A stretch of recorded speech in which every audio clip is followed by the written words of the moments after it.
Chapter 865. The superparticle nuclear power furnace was not large, about the length and width of a palm. Its surface was smooth and gloomy, looking like a regular iron box with a belt made of high-strength composite materials. It looked like the exaggerated and ridiculous outfit of an underground boxing champion. It was probably for this reason that Shun Yunmai tied the belt behind his waist and covered it with a white cloth so that nobody could see it. Feel it first. I know you people call the photon current the fairy energy. You might think it is not pure and natural enough, but it's actually usable. He took out the nuclear power furnace from the box and walked to the back of Jingjiu, saying, "It's called a wearable equipment. I'm sure you haven't heard of it in your world." The so-called wearable equipment was literally what it meant. However, the technology had developed to such a high level that it was unnecessary for them to do it themselves. The miniature furnace came to the back of Jingjiu.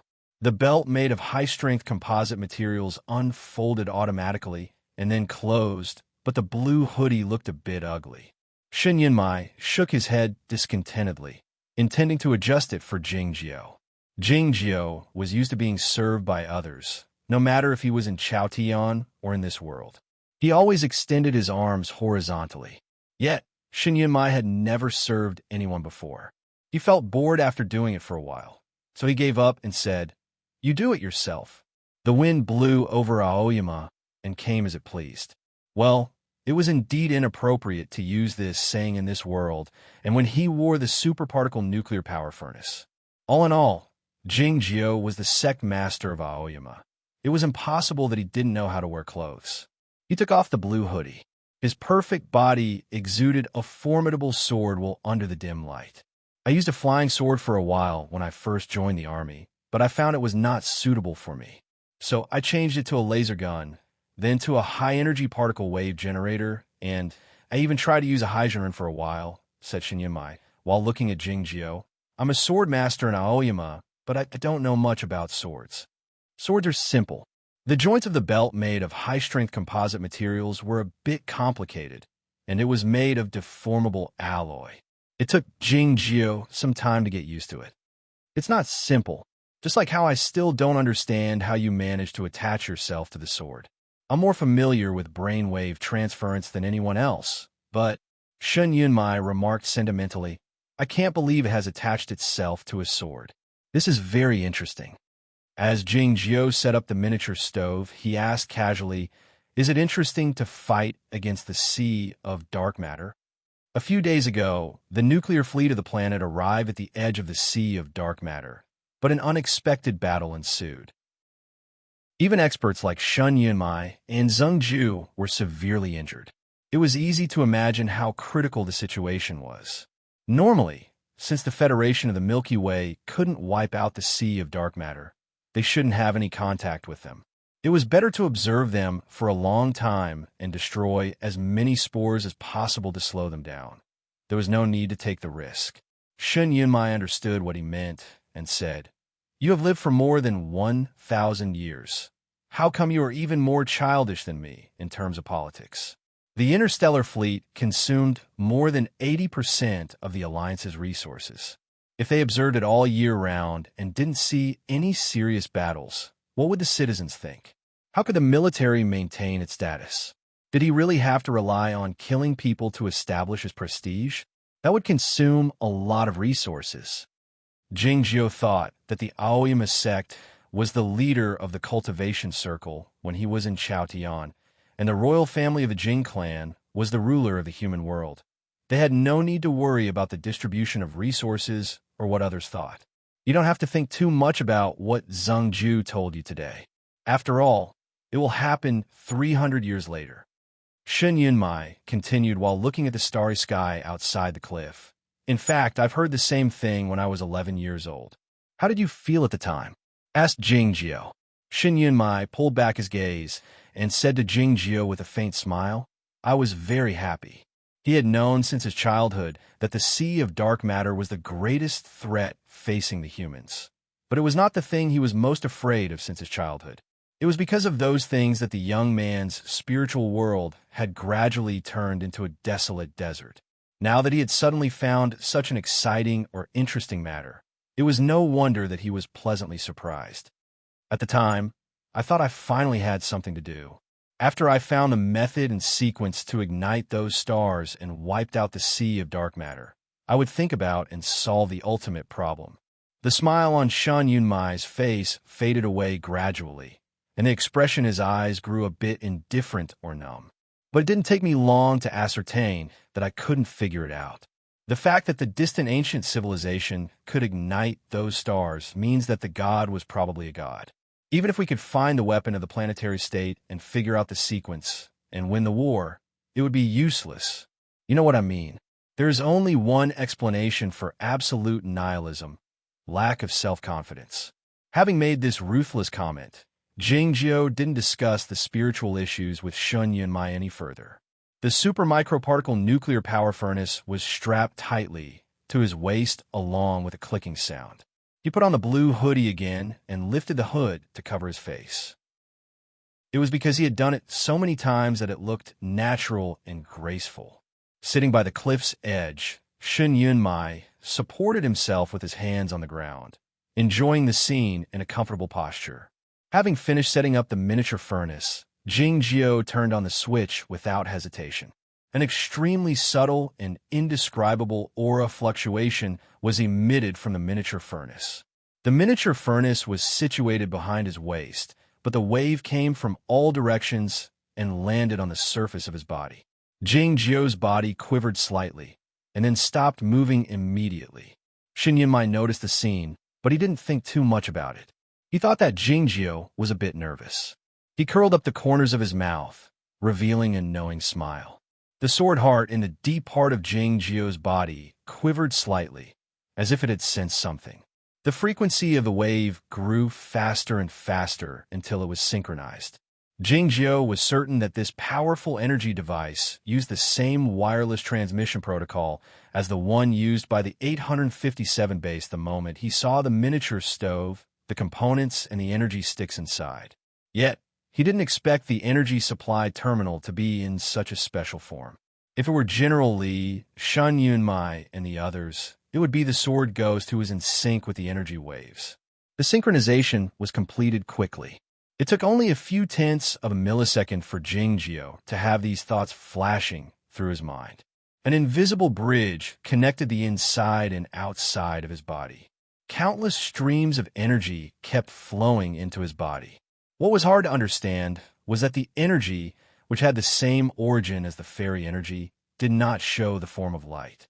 Jing Jiao sensed the slightest changes in his body and observed the appearance and integration of the fragments of the fairy energy. After making sure there was no problem, he was ready to carry out the next experiment. Be careful when you control your consciousness. Don't overdo it, even if your body has been tempered by the fairy energy and your sword devil. Shen Yunmai said, "The line you saw is the self-exploding line. If you're swallowed by the mother nest or infected, remember to use your mind quickly." Jing Jiao confirmed again that he didn't know the experiments done on him by the Science Academy in the laboratory of the Stargate. He only knew that he was the reincarnation of the All in one sword, and he only knew the descriptions in the novel. He didn't know more than the other readers. "Take 2 steps, Shen Yunmai suggested. Jing Jiao took 2 steps toward the edge of the cliff. A bright light appeared behind his waist, which looked like a small sun. With a buzzing sound and a gust of wind, Jing Jiao disappeared and flew toward the high night sky. The small sun illuminated the night sky. Even the circular base in the far north could see it. Shen Yunmai looked at the sky and spread his hands, wondering if what he had said before was in vain. The superparticulate nuclear power furnace was indeed excellent. It was perfect in all aspects, but it had one disadvantage: it was too bright.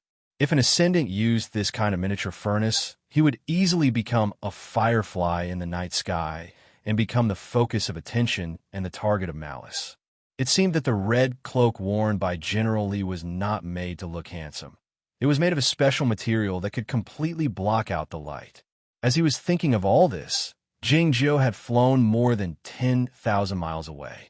He broke through the atmosphere and arrived in the space. Once again, he felt that the blue hoodie was not suitable for him.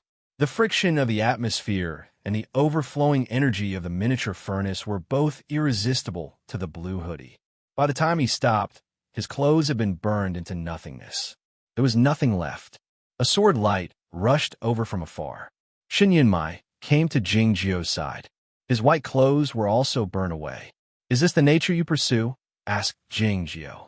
Shin Yunmai shot him a glance and said, "You are quite natural at the moment." Jing Jio looked at him in silence, not uttering a word.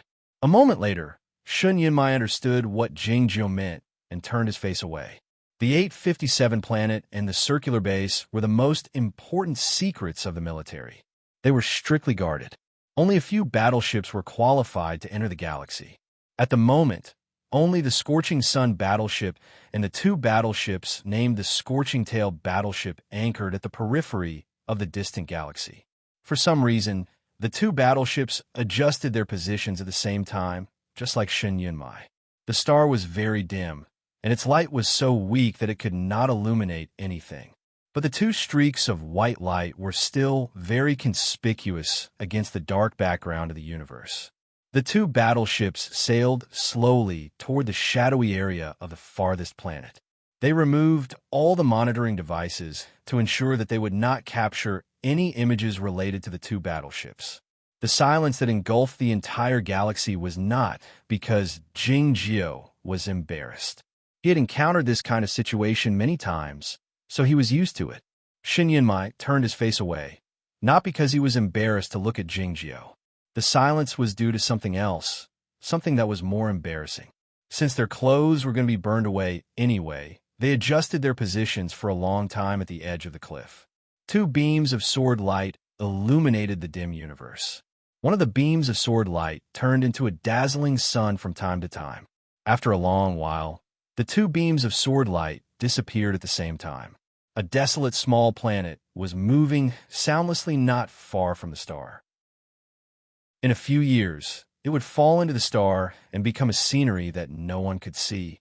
If it were a normal galaxy, this small planet should be extremely hot, but it was very cold at the moment because of the spores on the surface of the star. Jing Jio and Shin Yunmai landed on the surface of the small planet. Shin Yunmai took out a small wine bottle and handed it to Jing Jio. Jing Jio shot a glance at him. Shin Yunmai said, "It's strong enough. Try it." The wine in this small wine bottle was obviously different from the wine in the clay jar that night. It was not because of the difference in the type of wine, but the difference in the contents. The active ingredient of this wine was not alcohol, but a chemical drug. This kind of drug was an illegal product in all the administrative districts of the Federation of the Milky Way. A small bottle of this drug could drive thousands of drug addicts crazy or even kill them. "I'm not good at it," said Jing Jio. Chapter 866. Having said that, Jing Jio continued looking at him in silence. Shin Yunmai did not think that Jing Jio was trying to educate him, which was a bad behavior, nor did he think that Jing Jio would report him to the Military Justice Department. "What are you looking at?" he asked. "You've never seen someone as beautiful as me." The surface of the lake, the mirror, and the surface of the battleship, Jing Jio answered casually. These were all objects that could reflect his face. Shin Yunmai said with slight annoyance, "Then, you must have never seen someone as perfect as me." "I'm looking at where you hid the flagon," Jing Jio said with an indifferent expression. Shin Yunmai was naked at the moment. Apart from the miniature stove tied to his waist, there was not even a leaf on his body. Where did the small flagon come from? There was only one explanation, and that was that the Ascenders had also brought things like spatial artifacts into this universe. Shin Yunmai smiled faintly and reached out his left earlobe, where there was a silver earring. The silver earring was small and delicate, so it was not easy to notice. There was another reason why Jing Jio had not noticed the uniqueness of the earring in the last few days. Due to certain reasons, he seldom paid attention to the ears since his rebirth, regardless of whether it was someone else's or his own. Shin Yunmai said with raised eyebrows, "Look at your big earring. It's still missing a piece. It's not as perfect as mine." Jing Jio did not want to pay attention to him. Seeing that Jing Jio did not take the wine, Shin Yunmai opened the cork and poured the wine into his mouth.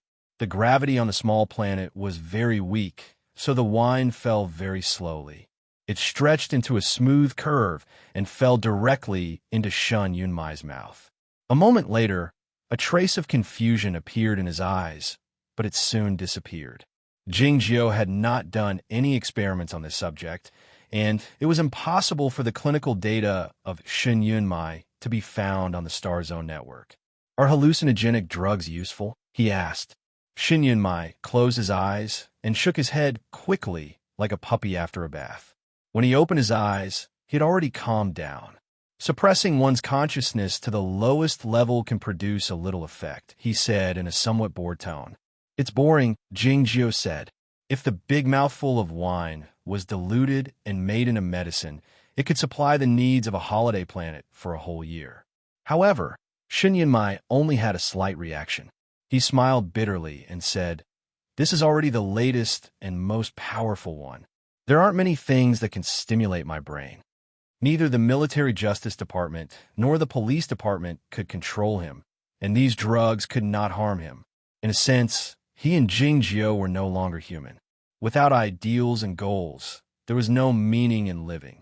They were just like dead salted fish." This most common description was the most suitable for them. The dead salted fish did not care about being exposed to the sun, steamed, salted, or eaten, because it did not feel anything. It was the same for many cultivators. They had other goals in Chaotian. If you want to become an immortal as a human, you have to ascend to the heavens, even if you were born on Earth. But what if they really succeeded in ascending and reached the sky? There was no immortal realm here, no higher goal, only a cold and vast universe. This universe was unimaginably large, as if it had no boundary. It was large enough to dilute all the ambitions and destroy all the goals, including the feelings. Many people know that I like those kinds of things. Many people wrote about me on the internet and even composed songs to sing them, saying that I'm a pioneer of the ancient style. Ah, your ass. Why do I like those kinds of things? You should have guessed that I'm very interested in your world. Shun Yunmai took another mouthful of wine and continued. It's not an exaggeration to say that I yearn for it. The reason is simple. I have to know where I came from in order to accept where I'm going. As a result, those old guys don't tell me where Chaotian is because they're afraid that I'll act recklessly. Jingjiu could understand the concern of the Grandmaster and the immortal Chunyang. If Shun Yunmai went to Chaotian, he would cause a great disturbance, and many people would die. The arrangement of that god would be greatly affected. Yet, Jingjiu was not as worried as the Grandmaster and the immortal Chunyang were. It was because Shun Yunmai was smart, even though he was crazy. Jingjiu pointed to a corner of the universe and said, "Over there." Shun Yunmai put down the small wine bottle and looked in the direction of Jingjiu's finger. Finally, he found a dim white permanent star. Looking at the permanent star, he said after a long moment of silence, "I'd like to go there and have a look."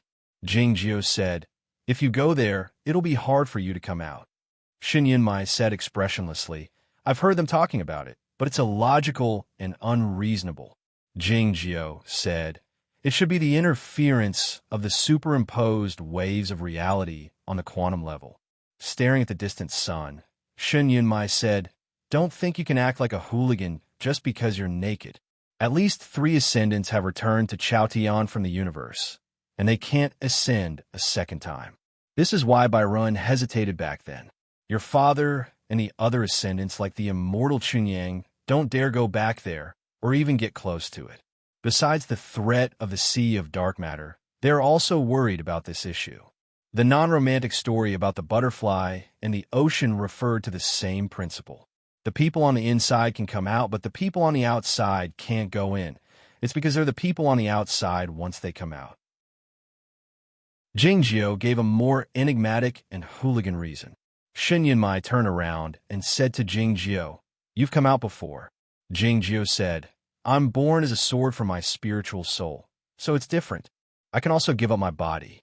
Shun Yunmai said this casually. He was influenced by the spiritual soul when he came to the 857 base for the first time when he was very young, so he gave up his arm. Later, He gave up other parts of his body, including his internal organs. It was not a difficult choice for him to make. Jingjiu reminded him, "There's something wrong with your brain." Generally had also said that Shun Yunmai had something wrong with his brain, but what he said was different from what he meant. What he meant was that the spiritual soul or awareness of a regular human was attached to the brain. Shun Yunmai could give up his entire body, but he couldn't give up his brain. No matter what state one's cultivation state was, even if one was an ascendant ferryman, the Yuanying and the sword ghost would dissipate very quickly in heaven and earth after they left their bodies. In a sense, this indirectly proved that the Yuanying, the sword ghost, and the demonic thoughts were the combination of the spiritual waves. Even if one employed a magic method or a demonic method to help these spiritual waves find a target to possess, it would be a gradual process that couldn't be reversed.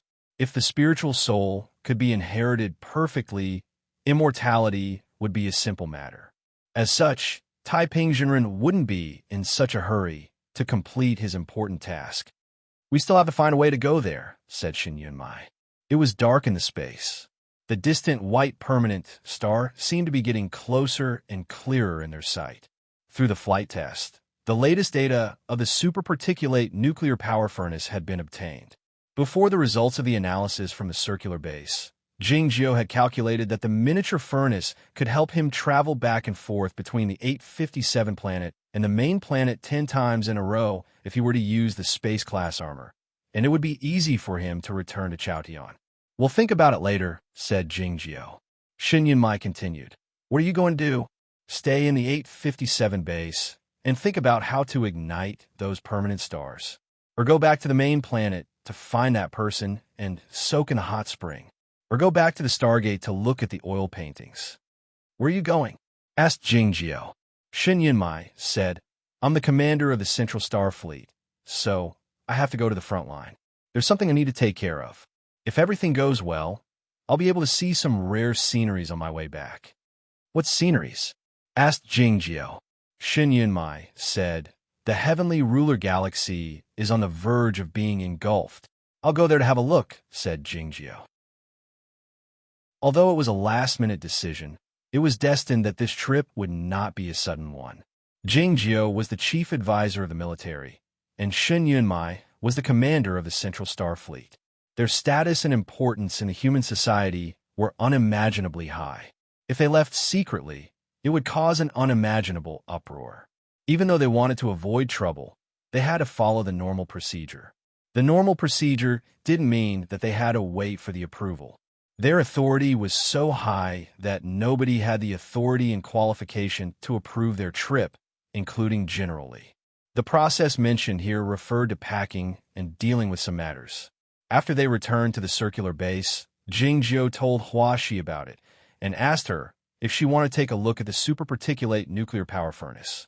Huaxi looked at him with a strange expression, but she didn't refuse.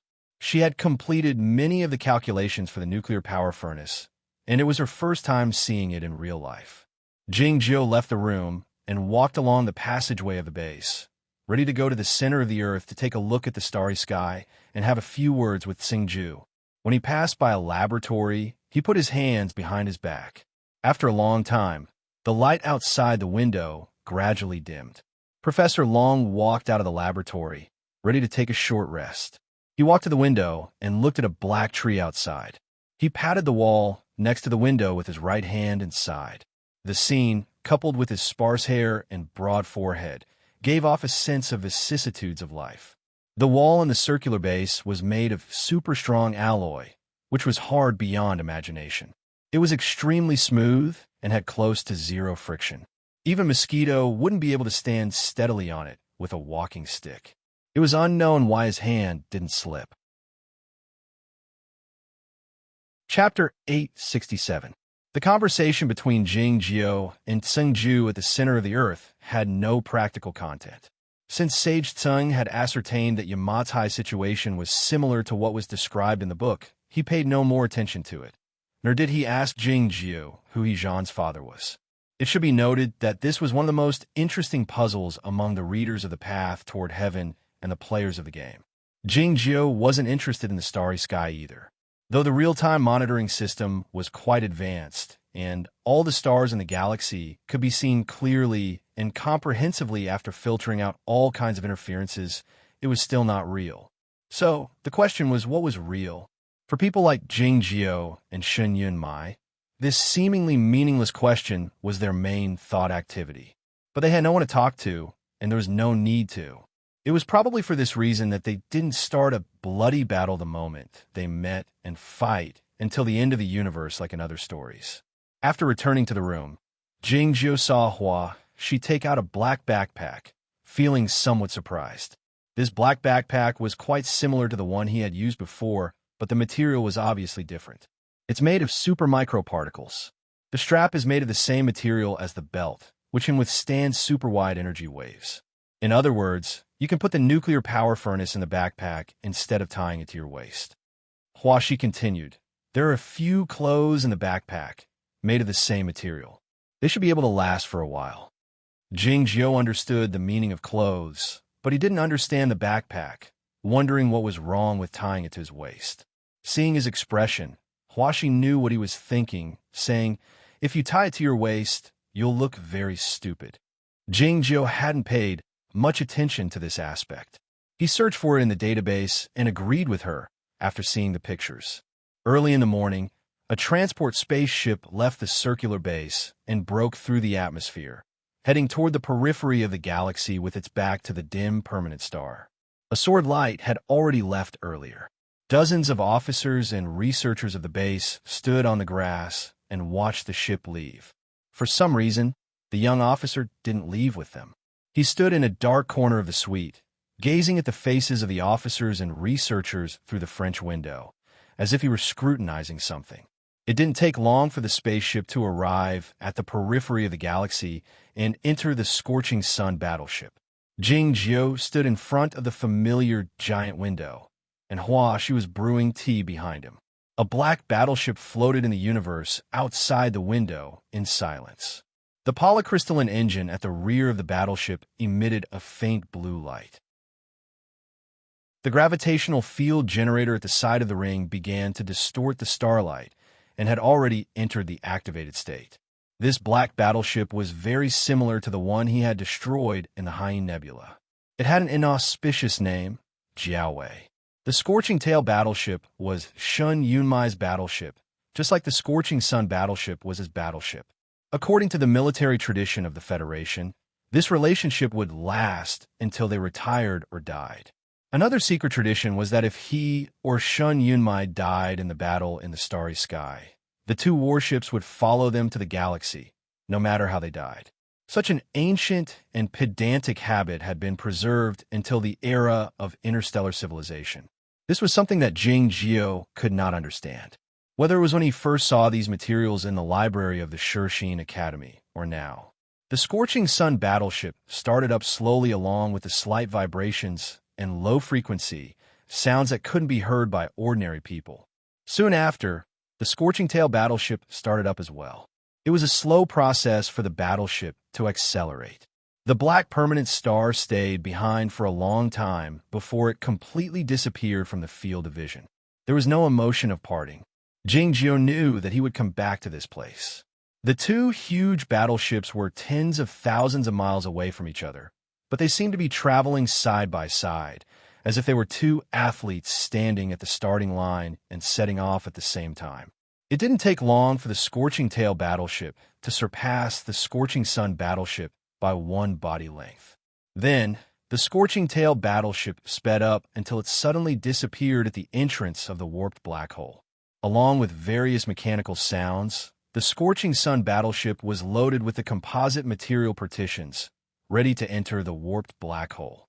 Looking at the invisible door in the universe ahead, Jing Jiao wondered what would happen if he barged into the warped black hole without using the universal armor.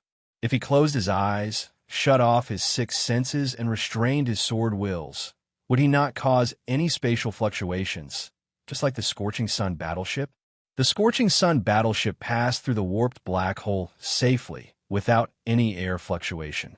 The Scorching Tail battleship was waiting in silence a million miles ahead. The whole process was indescribable. Neither the computer system of the battleship nor those living beings on the battleship knew what the passageway looked like. Human spaceships had passed through the warped black hole at least trillions of times, and it had been going on for more than 100,000 years. But it was no different from the first time, which made people feel helpless, tired, and numb. Knowing the way, but not knowing the reason, was the most accurate description of this phenomenon, and also the most merciless ridicule. However, it was not so hard to accept that primitive humans didn't know what fire was, even though they had been using it for hundreds of thousands of years. After a long voyage of more than 10 days, and passing through 4 warped black holes, the 2 battleships arrived in a relatively strange universe. The deep voice of the captain of the Scorching Sun battleship rang out, ordering all the officers and men on the battleship to take off their military hats, except for those who were at the necessary positions, and face a certain place in the universe to mourn. Before this, Jingjiu had already looked at that place and saw a spectacular and yet extremely tragic scene. It was a broken planet. At least 1/3 of the planet had been blasted into the universe by some kind of powerful explosion, forming an irregular meteorite belt. Traces of boiling lava could be seen at the edge of the huge gap on the planet, and the internal structure of the planet was in an extremely disordered state. Looking at it from the battleship in the distance, the planet looked like a human tooth that had been pulled out by force, or a ping-pong ball that had been burned by fire. If there had been any life on this planet, they would have been killed in the explosion, regardless of whether they were humans or cockroaches. Jingjiu said something to Hua Shi, and then flew out of the battleship. A moment later, a sword light flew out from the Scorching Tail battleship, following Jingjiu to the space not far from the broken planet. The 2 battleships slowed down slowly, adjusted their positions, and turned off all the monitoring devices. "There's a rumor that a planet has been destroyed by the military," said Jingjiu. This was a rumor that had been circulating on the Star Zone network for a long time. Jingjiu had read some reliable statements in the hidden network. Shen Yunmai said, "The rumors that are not open to the public are usually true." "How many people were on this planet?" asked Jingjiu. 31,620,000, replied Shen Yunmai. Upon hearing this number, the broken planet became even more deathly still in Jingjiu's eyes. Deathly still was not the same as desolation. It was not because there were no buildings or traces of human activities. There were countless planets in the universe that were desolated, devoid of anything, but they were not deathly still. It was because no one had ever visited them or seen them. This broken planet used to have people and a flourishing civilization, but it had become what it was now. This was the so-called deathly still. What kind of weapon could destroy 1/3 of a planet with a single strike? Jingjiu thought of the catastrophe that had befallen Planet 857 and asked, was it a weapon left by the distant ancient civilization? This planet was an important mineral planet 70 years ago, and the mining company belonged to the Hua family. After the investigation, it was found that the Hua family had violated the rules by using a certain high-energy field tool, which led to the appearance of the cracks in the dimensional space. In the beginning, only a few dozen miners and some rock rats were infected. If they had been properly isolated, this wouldn't have happened. Shen Yunmai didn't answer Jingjiu's question directly, but began to narrate the story of the past. Jingjiu didn't ask what had happened next. Similar stories had occurred many times in the history of mankind. The top management of the mining company, or even the Hua family, had disobeyed the military's orders and wanted to escape as soon as possible, which led to this catastrophe. The commander of the fleet stationed in this part of the planet was a cocoon breaker, the immortal Qi Song, who was killed by you. Shen Yunmai continued. His methods were too forceful, which led to the rapid escalation of the situation and made it difficult to control. Over 70,000 spaceships, big and small, were ready to leave in one night. Who gave a final order? Asked Jingjiu. Looking at the broken planet, Shen Yunmai said after a moment of silence, "My father." Chapter 868. According to Shen Yunmai's narration, Not only did his father give the order, but his father also destroyed the planet in person. Jingjiao didn't think too much about the moral judgment of this matter. He was more concerned about what kind of weapon the great Grandmaster used to be so powerful. The great Grandmaster of Aoyama didn't take the all-in-one with him when he ascended. No matter how high his cultivation state was, it shouldn't be so powerful. The planet rotated at a high speed. The broken side of the planet was soon facing the fixed star, and the details were clearer. Those broken meridians were like blood vessels that had been forcibly torn apart. It was a ghastly sight. The Scorching Sun battleship and the Scorching Tail battleship slowed down and stopped in the blank area of the planetary system, blocking some rays of the fixed star. They landed on the broken side of the planet and became two tiny black spots. Jingjiao turned around and looked in that direction. He found that the surface of the battleships was reflecting bright rays under the illumination of the fixed star, looking like two burning flying swords. They were burning flying sword again. Jingjiao thought of a possibility. There was a sword method of the Aoyama sect, which Jingjiao had told Zhao Liu and others many times. The sword method, descending from the sky, was the sword formation of Aoyama.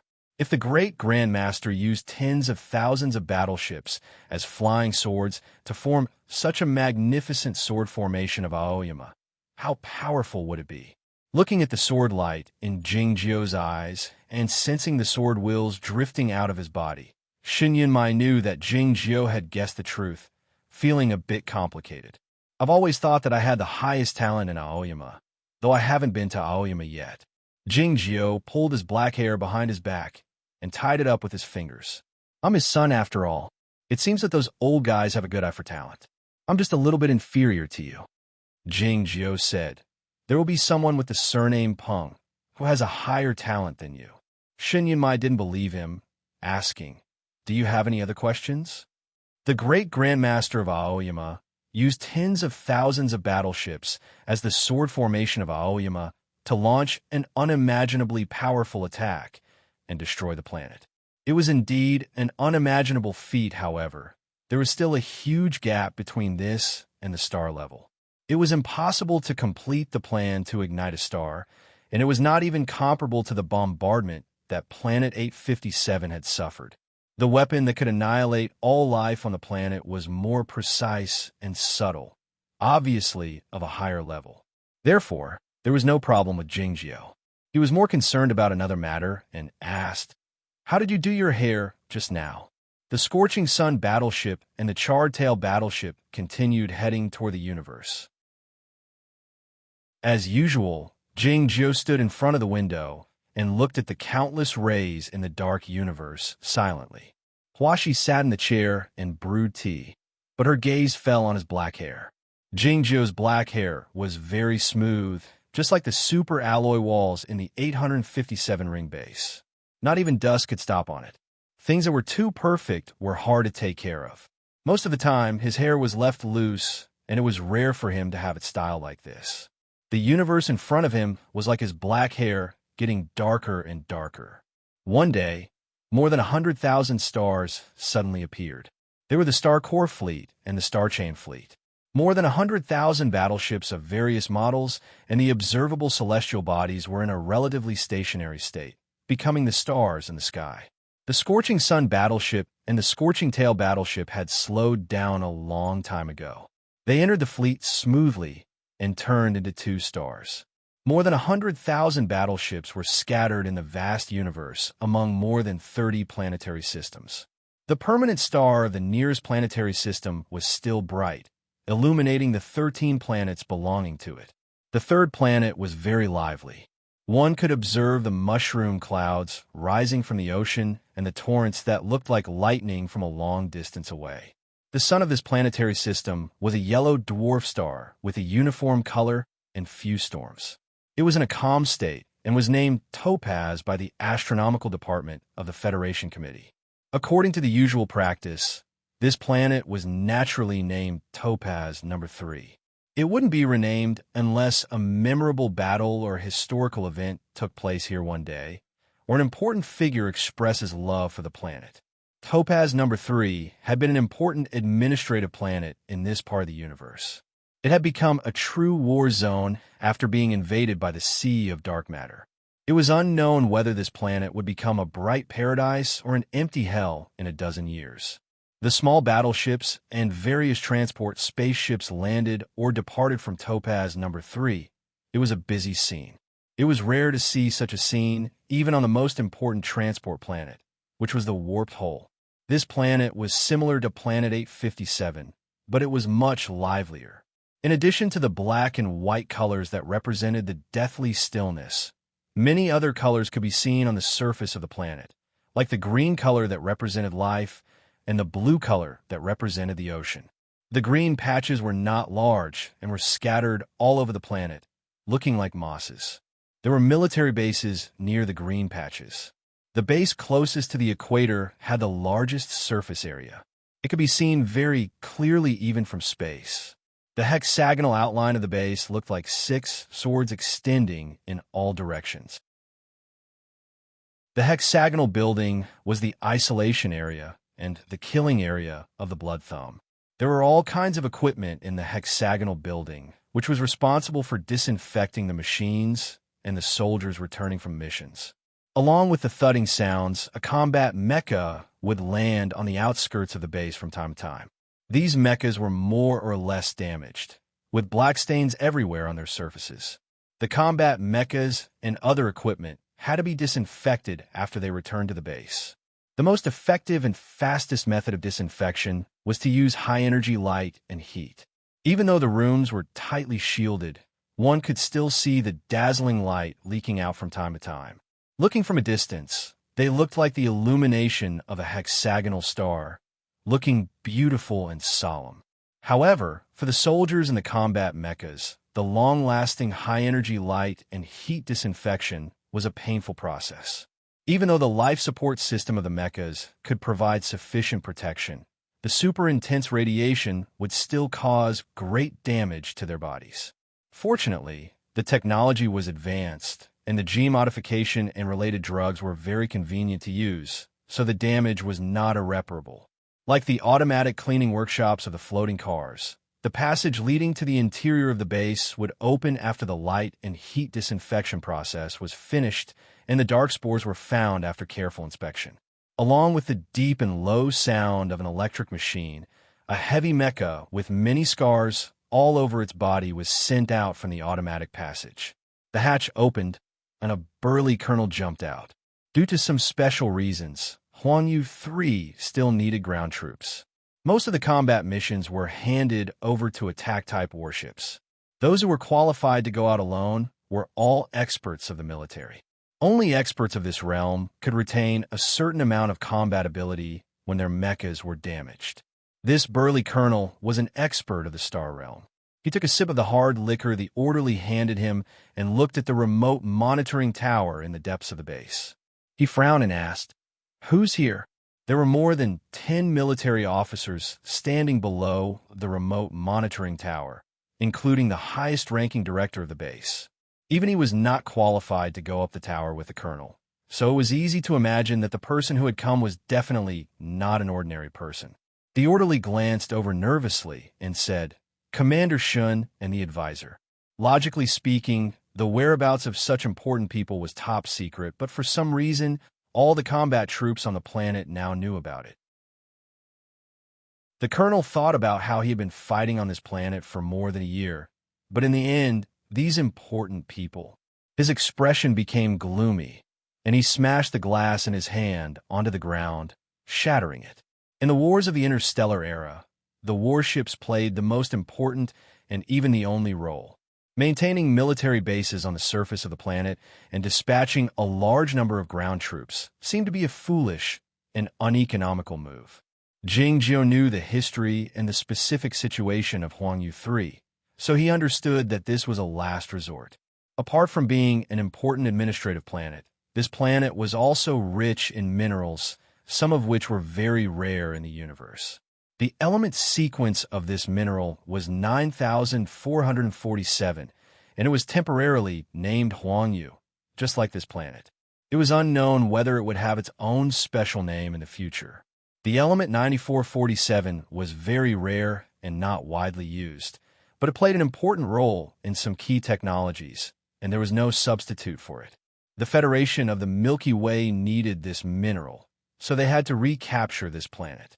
To ensure the safety of the Huangyu mineral resources, the military couldn't use the fleet to bombard the planet intensively, nor could they use hundreds of thousands of nuclear bombs to blow up this planet. Even the tactical nuclear bombs with small yields had to be used cautiously. The mushroom clouds that Jing Jiu saw on the battleship were blooming above the ocean, which was the same principle. Of course, the ground troops would inevitably suffer a great number of casualties. But it was a time of war, and the precious resources were indeed more important than the lives. Jing Jiu had learned this heartless, cruel, and even disgusting principle when he was still a young prince. He pulled back his line of sight from the distance and asked Shun Yunmai, "When will we set off?" Shun Yunmai put down the data analysis manual and said, "Right now. I'll ask someone to show you around. See you later." This planet had been contaminated by the sea of dark matter and produced many monsters. The number of monsters had been greatly reduced after many years of purging by the military. To recapture this planet, they had to find the crack in the dimension space and meld it with a high temperature of more than 7 million degrees Celsius.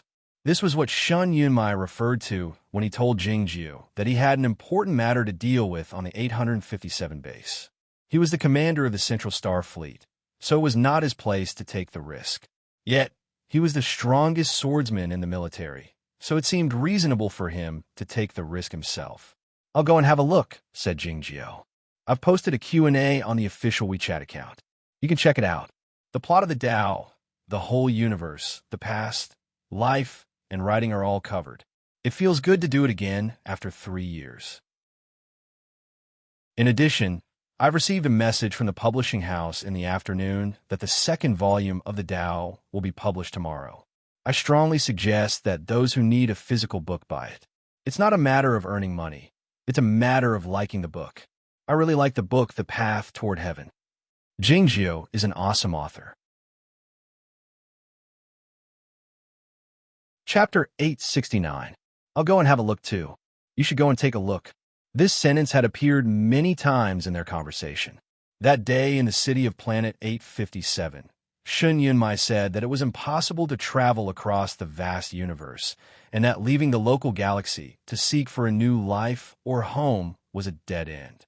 But Jing Jiu said that he still had to go and have a look.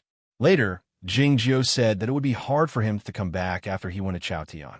Shun Yunmai had the same attitude. This meant that the action of going to take a look was indeed very important to them, who were already standing at the peak of humanity and even some non-human beings, especially on the spiritual plane. Jing Jiu's current status was that of the chief advisor, so he didn't have to worry about this war, or at least the small war on the Huangyu third planet. Yet, for some reason, he wanted to go there and have a look at least first. Looking at Shun Yunmai's mocking eyes, he said, "I'm stronger than you." This was a very good reason. 2 beams of sword light left the monitoring station, passed through the protective barrier of a 6-star base, broke through the atmosphere, and headed into the distance. Looking at this scene, the base director under the monitoring tower frowned slightly, and the rest of the officers had complicated expressions. Unlike in Base 857, nobody tried to stop Jing Jiu and Shun Yunmai from leaving. It was not because this planet was safer, but because of some complicated reasons. There's no need to mention Commander Shun. I heard that the consultant is also an inherited knight realm martial expert. It shouldn't be difficult for him to complete the mission. It's just that we've been fighting here for 3 years, and it wasn't easy for us to control the situation. We found the location, cleaned up, repaired the passageway, and even transported the equipment over. In the end, these big shots came. The colonel walked over, looked at the base director, and said angrily, "I don't care, but what about those brothers who died? Are those their military merits?" They were the landing troops of the 7th Fleet of the Star Chain. They had been fighting on this planet for 3 years and were about to secure the final victory, only to run into a big shot who had come to steal their credit. Naturally, they were not convinced. The base director listened to his subordinates' protest, and his face became uglier and uglier, but he still remained silent. Shin Yunmai was the commander of the Star Corps fleet. Theoretically, he had no authority over the Star Chain fleet, but everyone knew his identity. That new advisor had the highest authority in the entire military. Who had the right to say anything about him? Two bright sword lights illuminated the somewhat dark sky. The speed was unimaginably fast, shocking many people on the planet and in the fleet. What kind of thing could fly so fast in the atmosphere without burning up? The thousands of mechas that were cleaning up the battlefield raised their heads and raised their right arms in salute. The small battleships and mechas in the atmosphere moved aside and opened up a path. The tawny plains receded beneath them. It didn't take long for Jing Jiao and Shun Yunmai to arrive at the edge of a forest. Looking over the top of the forest, they could see a large city several hundred miles ahead. That city was the former administrative capital of Topaz III. After it fell, it became a dead city and had not been recovered until today. Of course, compared to the ores hidden underground, there was no need to recover these cities. The color of the forest was a little dark, so green that it looked like black. It was a little uncomfortable to look at. The wind whistled from the snowy mountains in the distance, and the forest swayed as if it had come alive. In fact, the forest was indeed alive. The dark tree branches could be regarded as tentacles, which would bring a merciless restraint and death to the normal beings walking among them. It was similar to the scene Xiao Yuan had witnessed at the No. 2 forward base. Two sword flashes flew into the forest and instantly slashed down. To be more precise, they broke thousands of branches before landing on the ground, revealing two figures. The fallen leaves under their feet exuded a strange smell. It was not the smell of decay, but a cold and greasy smell, like a freezer that hadn't been cleaned for a long time. No matter how meticulous the control was, it would always cause a slight tremor due to the wind. Countless spores emerged from the fallen leaves, shrouding the two of them like smoke and dust. If they didn't have to stop, they would have passed through the forest. The smoke and dust-like spores were troublesome, but the invisible bloody thumbs mixed in the dust were even more troublesome. If they were other swordsmen in the military, even an ascendant, they would find it hard to deal with. Fortunately, Jing Jiao and Shun Yunmai were not regular swordsmen, and they were different from those ascendants. Whoosh! The smoke and dust shot up and hit the tree trunks. The tentacle-like tree branches were instantly torn to pieces, and the spores in the smoke and dust lost their vitality. Shin Yunmai pulled back his right hand and turned off the energy field generator on his finger. "The bloody thumbs are dead," he said to Jing Jiao. "Don't worry about them." "No need," said Jing Jiao. It was impossible to understand that Jing Jiao didn't worry about the bloody thumbs after hearing what Shin Yunmai said. It was obvious that Jing Jiao meant that he didn't need Shin Yunmai to worry about him. It would be more accurate to say that Jing Jiao was worried about himself when he was quarreling with Jing Jiao. Shin Yunmai found it was not a pleasant thing to chat with Jing Jiao, so he ignored him and walked a few steps into the forest. The planetary landing troop of the Star Chain fleet thought that they had done enough preparation work, but they didn't know that the cleanup work would never be completed. In addition to the gray trees swaying in the wind, the soundless bloody thumbs, and the spores hiding under the fallen leaves, there were many other monsters in the forest. In the next few steps, at least 300 monsters attacked the two of them. At the moment when they were at their most frenzied, it felt as if the sky and the sun had been blocked out. Shin Yunmai stood expressionlessly among the fallen leaves, his arms outstretched. Dozens of miniature laser generators left his body and arrived in the air above the forest, shooting out bright and thin but powerful light beams. If they were regular laser guns in the hands of regular soldiers, they would have no way to deal with the attacks like the monster tide, not to mention wiping out all of them in a short time. However, under the control of Shin Yunmai, these laser generators were not purely physical guns, but dozens of flying swords. It was the inherited heaven sword formation made up of laser beams. Dozens of laser beams traveled at an unimaginably high speed in the forest, cutting the limbs of countless gray trees and the monster tide formed by the monsters of the sea of dark matter into pieces. Standing behind him, Jingjiu didn't do anything. He looked like an invigilator. Yet, he was carrying a black backpack on his back and holding the strap with both hands, looking more like a tourist. Shen Yunmai used the laser beams as flying swords to form a sword formation to attack heaven and earth. Though Jingjiu was inspired by Shen Yunmai's method, he paid more attention to the monsters of the sea of dark matter. Before those monsters were torn to pieces, Jingjiu had a clear view of their appearance and grasped some of their characteristics. These monsters of the sea of dark matter were indeed similar to the demons in the Snowy Kingdom in Chaotian land.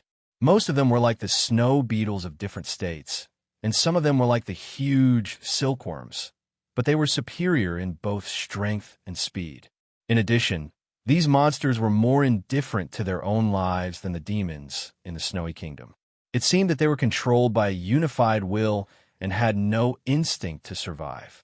It took Shen Yunmai only a few steps to cover the distance. He waved his sleeve to sweep away the fallen leaves and the remaining spores on the ground. Looking at the lines of the formation on the ground, he took out the corresponding magic treasures, ready to activate the formation. Activating the formation was a boring and time-consuming process. As he was doing this, he explained to Jingjiu, "The regular monsters can seldom release their spores when they are alive, but the mother nest is special. The spores formed by the regular monsters after their death can only live for a short time, so we don't need to pay too much attention to them." Having said this, he recalled what Jingjiu had said earlier, saying, "Forget what I said."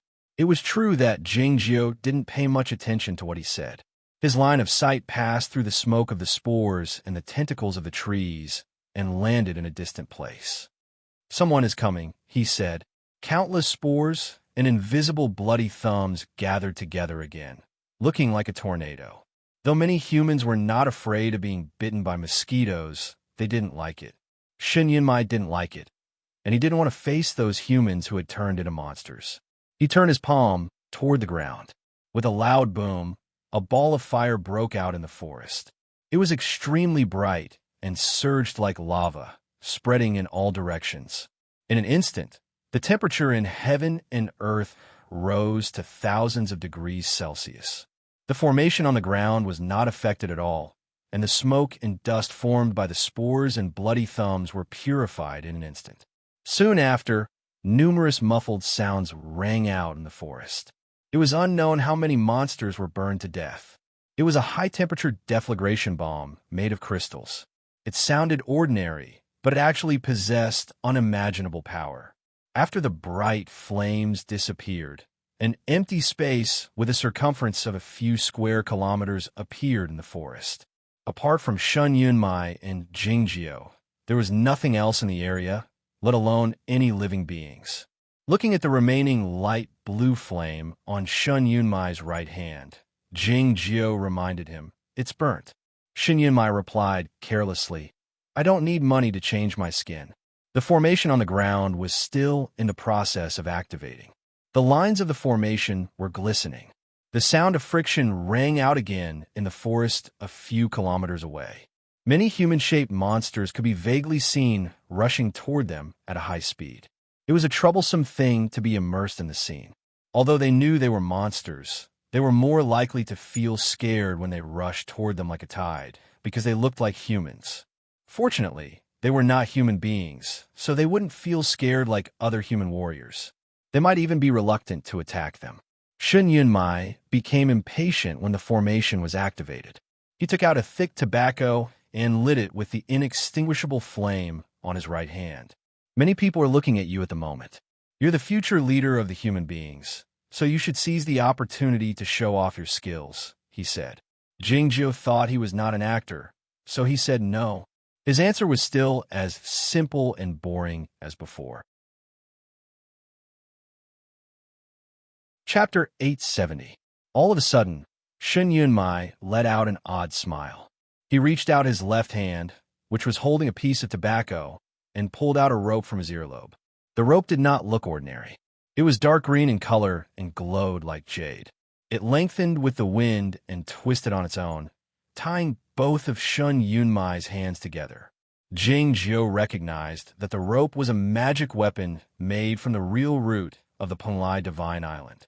It was difficult to untie the rope unless its owner willed it. The current situation was rather tense. The formation of the passageway had not been activated yet, and those monsters were approaching at a high speed. In order to force Jing Jiu to strike, Shin Yunmai tied both of his hands with a magic weapon, which seemed to be a crazy move. Jing Jiu knew what kind of person Shin Yunmai was, but he found it annoying. Jing Jiu shook his head and removed his hands from the strap of the backpack. It was at this moment that those substitute precursors passed through the forest and arrived at the scene. Those monsters did look like human beings. After all, they were human beings when they were alive. However, their bodies were covered with a layer of hairs that were hard to see through. Those hairs were not real, but were more like some kind of condensed energy, glowing with a faint luster. A gloomy and powerful aura exuded from their bodies. It did not feel like they were alive. They were not cold-blooded, but truly heartless and emotionless. Even their instincts to kill and wipe out lives were expressed in an indifferent way, which was more like the sense of silence in the dark universe. It was the joint action of a scientist, a philosopher, and a female priest to name the infected humans substitute precursors. They believed that these monsters were more like a surrogate program of an indifferent and objective will. Many scholars came up with many ideas. They wondered if human beings were actually the surrogates of an ultimate will. Jing Jiu learned about this history and these discussions when he was studying in the base, so he did not pay much attention to it. He was more concerned about the combat abilities of these monsters. It turned out that the abilities of the living beings before they were infected had a positive correlation with the abilities of the monsters after they were infected. These substitute precursors were incredibly fast. They were as fast as lightning and possessed extraordinary strength. Moreover, they had a kind of instinctive fighting instinct. In a few seconds, over 100 substitute disciples arrived at the scene and occupied the key positions in the space, surrounding Jing Jiu and Shen Yunmai. There were similar monsters in the Snow Country.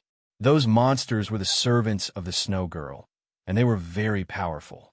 When Zhao Liu broke through to the Sea Realm, she had a fierce battle with those monsters in the snowfield. The battle was very difficult, and she had lost a lot of blood. These Daisu were even stronger than the Snow Girl's servants. They kept moving their bodies, leaving countless shadows on the flat ground in the middle of the forest. It was as if they knew that these human warriors were good at long-range attacks, so they didn't stop for even a moment and gradually approached them. Jing Jiu looked at the monsters in silence, his eyes following their high-speed movements. Suddenly, countless sword lights appeared in his eyes. It looked like a dandelion scattering in the wind against a dark background, drifting in all directions. Then, countless sword cries rang out in the open space. Hundreds of bright sword lights left his right hand and pierced through the air at an unimaginable speed. The air at the edge of the forest was torn apart. Those substitute precursors had no time to dodge or even react. They lost their ability to move and turned into ashes in the air while maintaining their inertia. More than 100 afterimages turned into more than 100 streaks of dust and then gradually disappeared in the wind. Jing Jiu withdrew his right hand and held the strap of the black backpack again. Shin Yunmai glanced at him without saying anything. The real green rope that tied his hands was untied by the wind and returned to his earrings. Apart from Shin Yunmai, many people witnessed the scene. This silent and artistic scene, which was devoid of any bloody or powerful force, was displayed on countless light screens. Those light screens were on the battleships, the bases, and the mechas. The captains of the two fleets, the experts in the bases and the mechas, and the ordinary soldiers were all watching the scene on the light screens. Like Shin Yunmai, they didn't say anything. Shin Yunmai didn't want to say anything, but they were so shocked that they couldn't utter a word. These soldiers were well aware of how terrifying those substitute precursors were. Yet, they were killed without a sound. Was that youngster in a blue hoodie and carrying a black backpack the real monster? No, The word monster was not enough to describe him. He should be a devil. The captains and senior officers who knew his identity were silent, but they couldn't feel any resentment. Do you think people like the advisor and Commander Shen need to snatch the credit? The director of the six-star base looked at the tall and sturdy major and asked expressionlessly, "Do you think the so-called military credit is meaningful to people like them?" The major remained silent for a while before saying, "Why didn't they take action earlier? Do they think the war on this planet is meaningless? Do they think the deaths of so many people in the past 3 years are meaningless?" The ghastly sword will lingered in the air and was carried to the battlefield by the wind. Shin Yimai took a step forward. The decaying leaves scattered on their own. The formation was completed.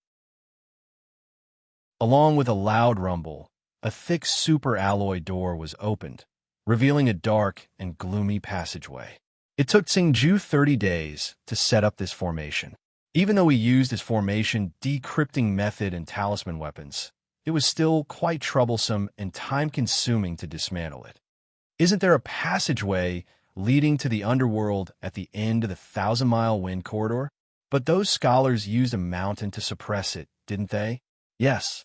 This formation is used to suppress the passageway. When the crack in the dimensional space was discovered on this planet, Tsingju brought the fleet here and set up this formation at the risk of being contaminated.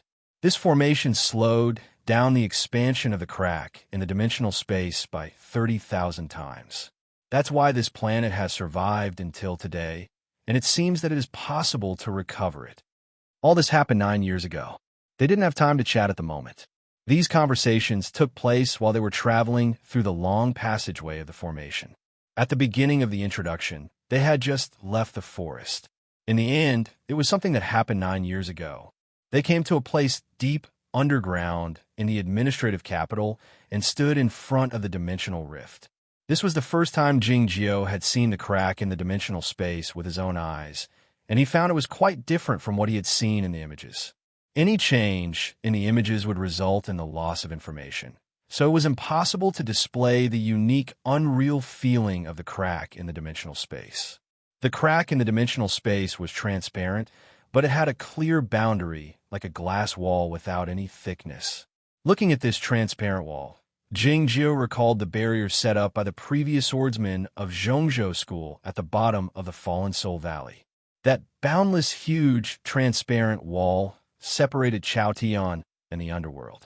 This transparent wall was also the boundary between the two spaces. The thought occurred to Jing Jiao again. If Chaotian was indeed a laboratory designed by that god, his design was quite successful judging from the development of the place. In comparison to the huge, transparent wall at the bottom of the Gathered Soul Valley, the area of this crack in the dimensional space was much smaller.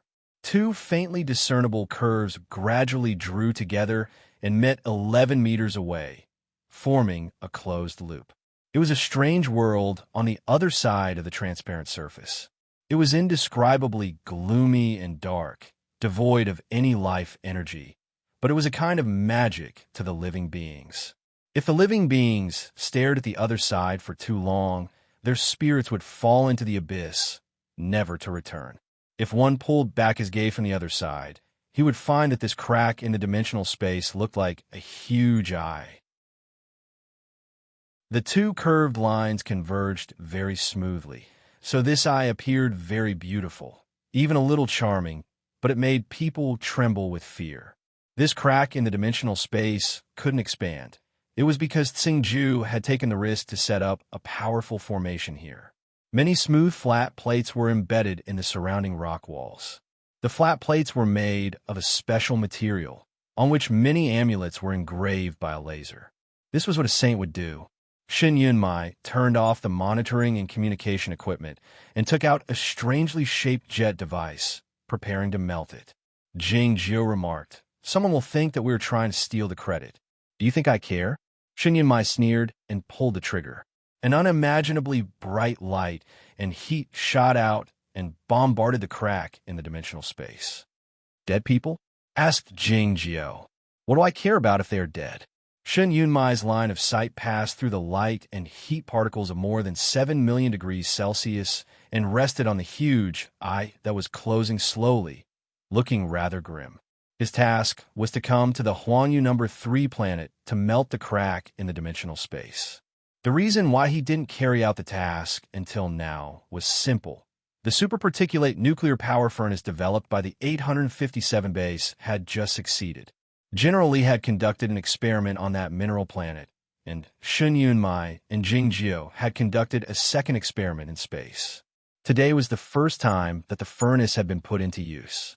Looking at this young playboy who enjoyed a high status in the Federation of the Milky Way, Jing Jiu made a rare witty remark after some thought. "You look like an electric welder." Chapter 871. It was not because he looked down on Jian Shilai that the superparticulate nuclear power furnace was used for the first time. It was because the main purpose of developing the superparticulate nuclear power furnace was to melt the cracks in the space. The super swordsman could rely on the battleships to travel a long distance in the universe, so it was not necessary for them to do so, at least not under the current circumstances. However, the humans had to find a way to deal with the cracks in the space in the second dimension, in order to melt the cracks in the space in the shortest time and at the lowest cost. If the superparticulate nuclear power furnace had been successfully developed when the cracks in the space first appeared in the number 2 forward base, the battleships of the Federation wouldn't have needed to launch those nuclear bombs, and Xiao Yuan wouldn't have been wounded to protect the populace, and he wouldn't have had to fight the immortal Qi Song. All Shen Yunmai had to do was carry the nuclear power furnace and come here as an electric welder. Similarly, Tsingju didn't have to bear the responsibility of a saint on the Huangyu number 3 planet 9 years ago, and he didn't have to take the risk of setting up the formation. The military didn't have to sacrifice so many people to protect the precious minerals on this planet. It was true that Shen Yunmai had to do this work, and it looked like he was the only one who could do it. Even though he was much younger 9 years ago, he was the only one who could do it. He was one of the strongest humans in the highest cultivation state. His body had been modified many times since he was a child, so he could withstand the violent energy overflowing from the nuclear fusion. After his arms were crippled by Jing Jiu in the building of the military headquarters, he had done a complete modification, and he had upgraded the technology a few days ago. All the modifications were for the purpose of doing this work. This work was equivalent to controlling a small sun accurately and making it output energy stably, operating on the level of super tiny particles and welding the cracks in the space. It was literally welding. Those advanced automatic machines, the biochemical humans, and the ascendants tempered by the fairy energy couldn't do this work. General Li had said this to Jian Shilai, and Shen Yunmai had said the same thing to Jing Jiu.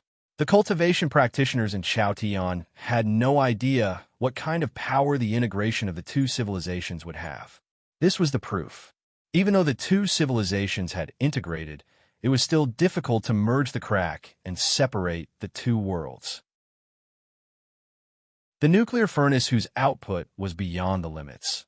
The operations at the super microscopic level, the terrifyingly high temperature of more than 7 million degrees, the spluttering particles of light and heat, and the possible partial collapse of the space were all threatening Shen Yunmai's life. The risk he was taking now was almost the same as when Tsangju was setting up the formation. Of course, he was a little nervous, but when he heard what Jingjiu said, he couldn't help but laugh out loud. "You look like a welder." Shen Yunmai couldn't remember when he had heard such a sentence.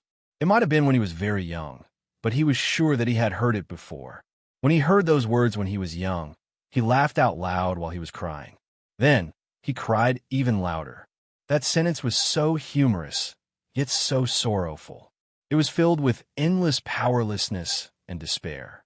Today, he heard a similar sentence again, and the more he thought about it, the more he found it amusing.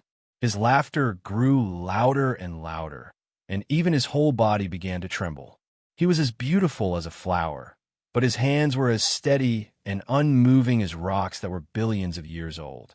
The blazing torrent formed by high-speed light particles bombarded the transparent space, cracks nonstop, moving slowly and precisely like a sculpture. Do you know why I installed a trigger on this damn dangerous thing? It's because I heard a story when I was young. In the story, there was a strong man who liked to use a machine gun called Darren. It sounded very exciting. Of course, I'm F***king afraid that people will think that I'm welding. Shin Mai said while laughing. Jing Jiu said seriously, I've seen workers welding when I climbed up from the underground of the Stargate. It's really similar. Shin Mai laughed so hard that he couldn't catch his breath. Why are you standing in such a dangerous place if you don't do anything? What does it look like? Are you an idiot? Last time when he was experimenting with a nuclear power furnace, he told Jing Jiu to be careful when controlling it with his consciousness and not to overshoot it. Otherwise, Jing Jiu wouldn't be able to bear it, even if he had a special body.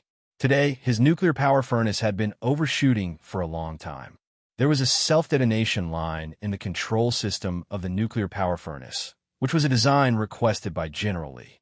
It was to ensure that the ascendants using the nuclear power furnace would be killed in a short time the moment they were infected by the darkness. Shin Mai could see clearly in his consciousness that the self-detonation line was getting closer and closer. By then, he and Jing Jiu would be killed without being activated. I'm the supervisor, said Jing Jiu in a serious tone. His expression hadn't changed for 10,000 years. It was not as cold as the glacier, but like the surface of a lake. The more serious he was, the more amusing he looked, and also a bit adorable. This was, of course, not the true answer. The reason he stayed here was because he was interested in the matter and wanted to take a look at the sea of dark matter. And he could take over when Shin Mai couldn't bear it anymore. It was well known that he had a nuclear power furnace in his black backpack. Of course, the premise was that he believed that nothing would happen to him. Shin Mai was well aware of all this, and he knew why Jing Jiu talked so much that day and behaved so humorously, but he was unwilling to accept his good intention. Why? Jing Jiu said, You've always considered yourself a disciple of Aoyama. So what? Pressed Shin Mai. I'm the sect master, said Jing Jiu. You know who I am, said Shin Mai in a mocking tone. So what? Jing Jiu pressed. Shin Mai got angry and exclaimed, You're the sect master who came later. How can you control the people who came before you? He was the son and personal disciple of the Grand Master of Aoyama, so he was many generations older than Jing Jiu in terms of seniority. Jing Jiu said without changing his countenance, This is called being a supervisor on the spot. Moreover, the Grand Master of Aoyama had been an official for many generations. As the son of an official, there was nothing for him to be proud of, and he had to obey the order. What Jing Jiu said sounded reasonable. Shin Mai was taken aback, but he felt something was not quite right. The melting of the cracks in the dimensional space was a very slow process. Though the area of the crack onto the Huangyu No. 3 planet was not large, it still took much longer than the time needed to dismantle Tsangju's formation. The fleet of the Federation of the Milky Way had wiped out most of the monsters on this planet after a few years of effort, but there were still many bloody thumbs, gray woods, geoscales, and half-tails hiding in the forest, soil, and rock strata. It seemed that they had sensed the event, or in other words, they had sensed the distance between that world and the planet. They dashed out from their hiding places crazily and headed toward the underground of the administrative city like the tide. It was a formidable scene. The military had prepared for this and made a thorough arrangement. More than 7,000 laser cannons and a greater number of long-range weapons broke through the atmosphere and launched an attack on the surface of the planet. In an instant, the forests and fields within 3,000 square kilometers suffered a heavy blow. The gray woods became even more gray, and the wild grass turned into frost. Many monsters of the sea of dark matter were burned to death by the high temperature. A burnt smell pervaded heaven and earth. The smell did not come from the protein, but was more like the chemical smell of sulfide. In the next moment, thousands of mechas formed an array and appeared outside the administrative city, pursuing and killing those monsters that had slipped through the cracks. The loud explosions and the dazzling lights could be heard everywhere. Of course, Many monsters of the Sea of Dark Matter had successfully evaded the blockades and arrived at the periphery of the cracks in the dimensional space through the underground pipes and rock cracks. Then, they encountered Jingjio. Jingjio, who had nothing to do, finally had something to do. What he said didn't match the actual situation at the time, but he had no choice but to do something. Hundreds of sword lights shot out noiselessly, passing through the soil, bypassing the rock strata and the amulet paper in the passageways. They landed on the vital spots of those monsters, creating a sword fire. The sword lights didn't travel at an alarming speed, nor did they have a tremendous momentum. Though they were not as numerous as the rainstorm, they were very accurate, giving off a strange feeling of frugality. Sensing the death of those Jia-scales, half-tails, and a few remaining precursors, Jingjio had the same idea again. If Chao Tian was a laboratory, that God would have succeeded in his experiments. The human cultivation practitioners who had participated in the plum meeting had killed many monsters in the snowland. If they could ascend, they wouldn't feel scared when they saw these monsters, at least not because they were unfamiliar to them. And they should have mastered some more effective methods to kill these monsters. It was just like Jingjio. In a short time, those monsters had all turned to dust, becoming the fuel for the sword fires. There were at least a few thousand sword fires burning in the dark underground. The gloomy flames reminded the observers of the ghost fires in the novels. No more monsters appeared. It was quiet in the underground, save for the sound of the torrents of light and heat bombarding the cracks in the space. The sound was like a sizzling sound. It sounded like something was burning, but it was not a real burning. After a long while, the sound had finally vanished. A lock of hair on Shun Yunmai's forehead suddenly drooped down, looking like a dewy leaf. He looked a bit tired, but he was still full of energy because he was delighted. The space crack on Huangyu number 3 had been completely melted. It was quiet. Shun Yunmai put down his hand slowly. Looking at the barrier that was still transparent but felt different from before, he remained silent. Jingjio walked to his side and followed Shun Yunmai's line of sight to look in that direction. Shun Yunmai asked, "Is this how you felt when you saw the abyss at the bottom of the fiend prison?"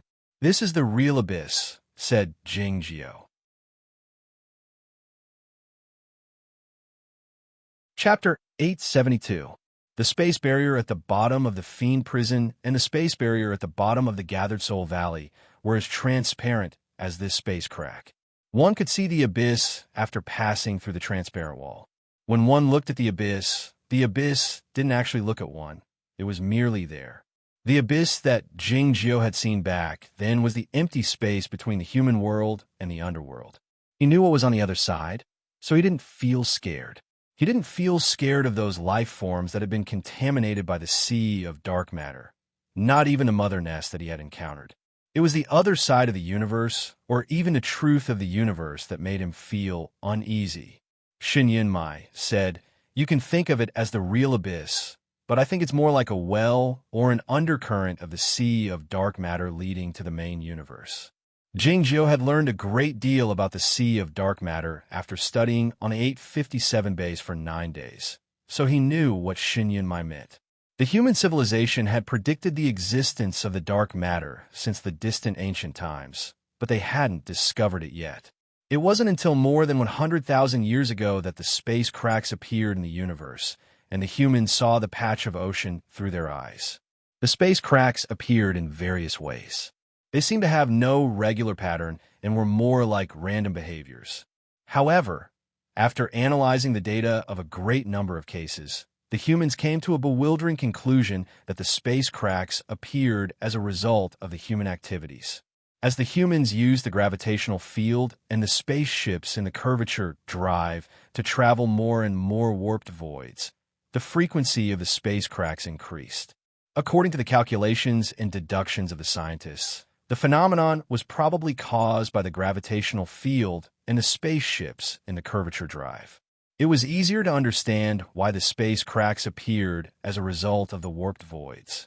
In order to reduce the occurrence of the space cracks, the distant ancient civilization and the current Federation of the Milky Way imposed many restrictions on the activities of the humans, such as the control of the density of the spaceships, the permission to travel through the warped voids, and the strict control of the devices that generated the gravitational field. Through these efforts, the frequency of the space cracks had decreased, but they still couldn't disappear completely. It was because the humans had to survive and develop in the universe, so they couldn't lock their own civilization. After the super-large gravitational lens was distributed over the vast star area, the Federation of the Milky Way could manage to monitor many important star areas in real time. As soon as they found the space cracks, they would send a fleet to melt them. Back when the immortal Qi Song went to pick up Chow Yuan, he happened to encounter the space cracks and the contamination on the second base. He dropped the nuclear bomb without hesitation. Shen Yunmai continued. The distant ancient civilization was much more developed than it is now. The space cracks, or the weak spots of the space cracks left behind, are unimaginable. The current universe is like a wall width of water seeping out, or the dam of a river whose foundation could be drained at any time. And the space cracks, the ancient civilization is of the base of the second base. And the space cracks of the ancient civilization is mountain crack of the space cracks and can be. There is a rule, said after Jingjiao, and said after. This was not a question, nor was it a rhetorical question. It was a statement. It was just like the famous statement made by human sages countless years ago in the face of the hooligan quantum physics, the god of the theory. And like King said, space of above and space king, the theory has. And the universe was. Universe, dynasty world is. There is a rule in the macroscopic or probability theory, but the occurrence of specific events is too accidental. Shen Yunmai went on. Take the second base as an example. That planet is much younger than Huangyu number 3. It is a backup planet modified by the distant ancient civilization. The Federation scanned the planet for 3 years before it was put into use. Who would have thought that the distant ancient civilization had left a gravitational stabilizer in the mantle of the planet? There is a rule if there is a cause and effect, Jingjiao said. Shen Yunmai said, but many space cracks have appeared, and the reason for them is still unknown. There are few sages in the universe. What Qi Song did was right. If we didn't meld it with the nuclear bomb, what if Qianjing number 2 turned into Huangyu number 3? What if it turned into that half-destroyed planet? Don't forget the fierce struggle between the military and the Hua clan in order to blow up that planet. Fortunately, we won in the end, otherwise that part of the planet would have sunk into the ocean. According to what he had told Jingjiao, these space cracks were like the wells or undercurrents that led the seawater to the lower parts of the continent. If there were too many space cracks, and they couldn't be blocked, the seawater would flood over and devour more lives. Then, the seawater would join together and become a new sea of dark matter, which would occupy the entire galaxy. I'd like to go to the seaside, said Jingjiao. Like I said, the Tianqi galaxy is about to be flooded. Shen Yunmai suddenly interjected, just come here. What are you waiting for? You're acting like a F***king sissy. They didn't leave after the space cracks were melted. It was because they needed to observe it for a while to make sure the structure of the space was stable and wait for the technicians of the military to come and do the follow-up work. Unexpectedly, the military was so cautious that they were still cleaning up the passage, which made him feel impatient. Jingjiao said, regardless of whether it's a stereotype or not, I'm certain that you'll choose a man.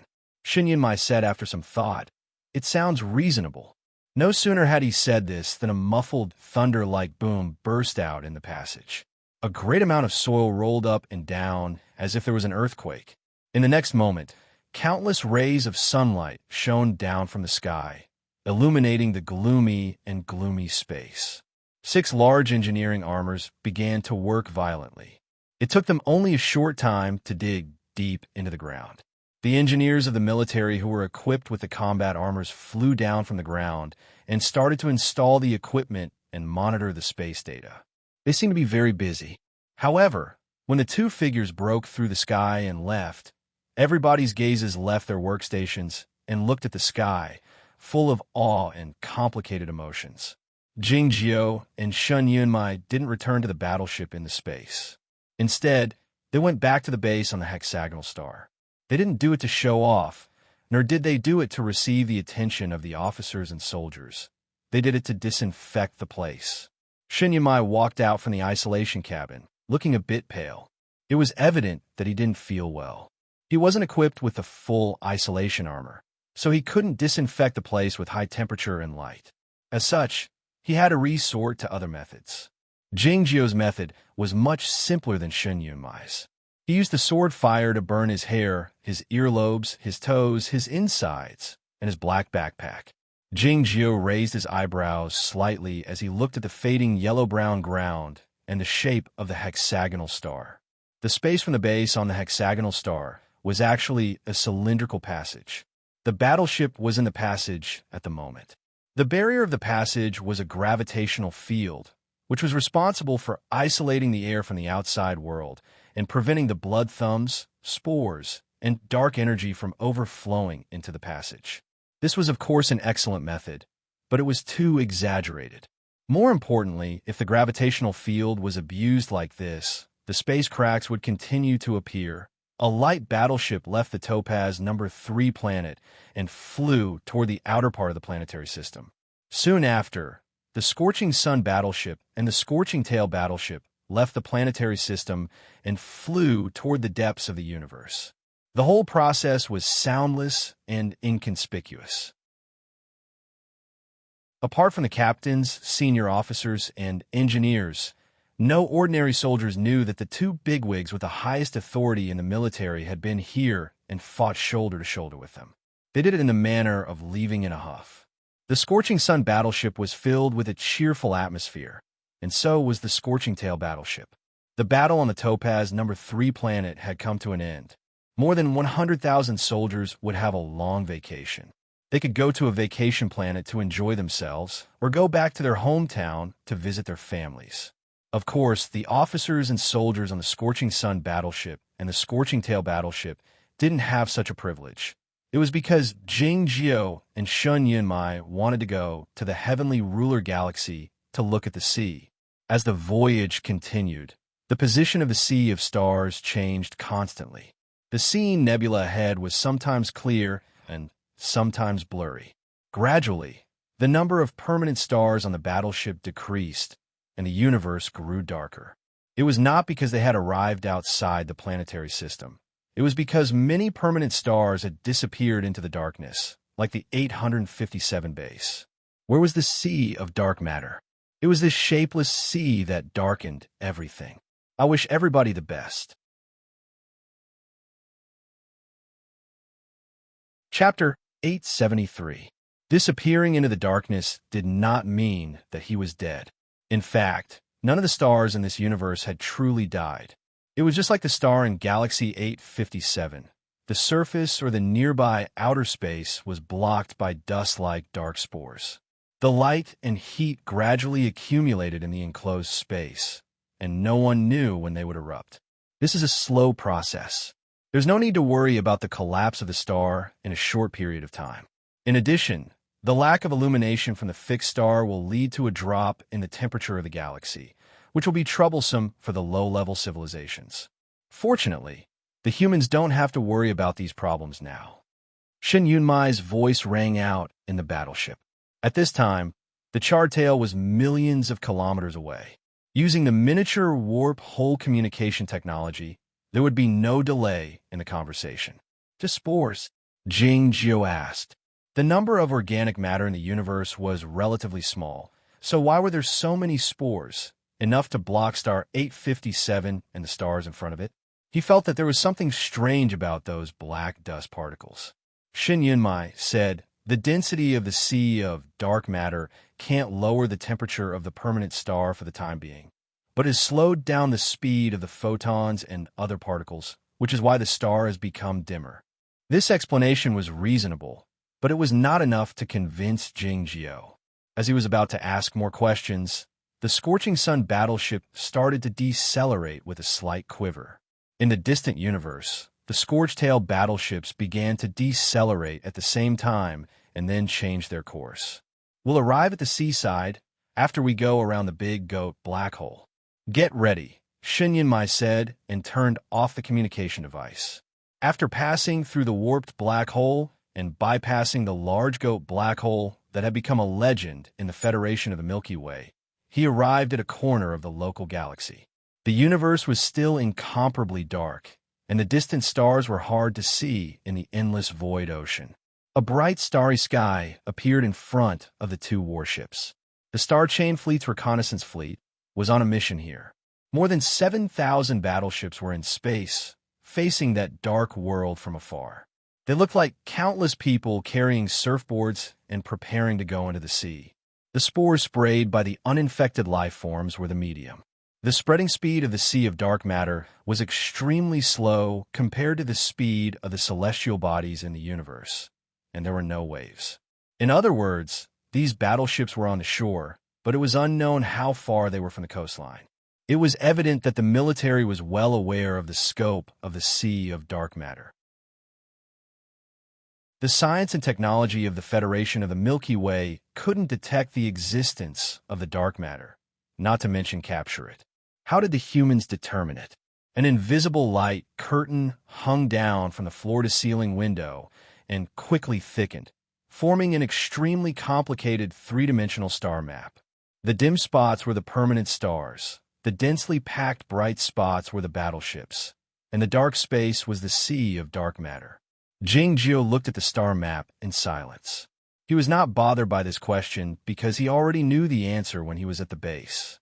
The humans couldn't observe the dark matter, so they had no way of knowing where the boundary of the sea of dark matter was, but they could observe it indirectly through the infected beings. The sea of dark matter had already flooded the places where the life forms had been released into the universe and had been contaminated. In a sense, this method was very similar to the sonar used by ancient humans, and those life forms were the sound waves.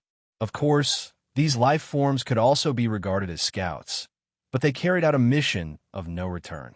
The infected life forms would turn into monsters, so the selection of these life forms was very strict.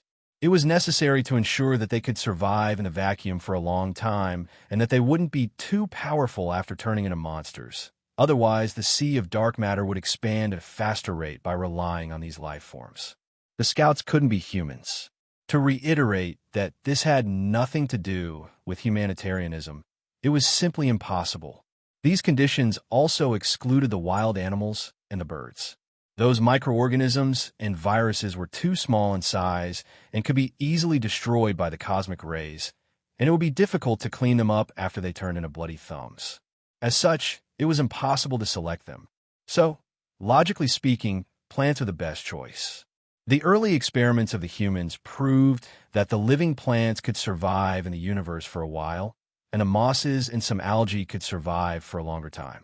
However, the plants needed a longer time to be infected by the sea of dark matter, which didn't meet the requirements of the scouts.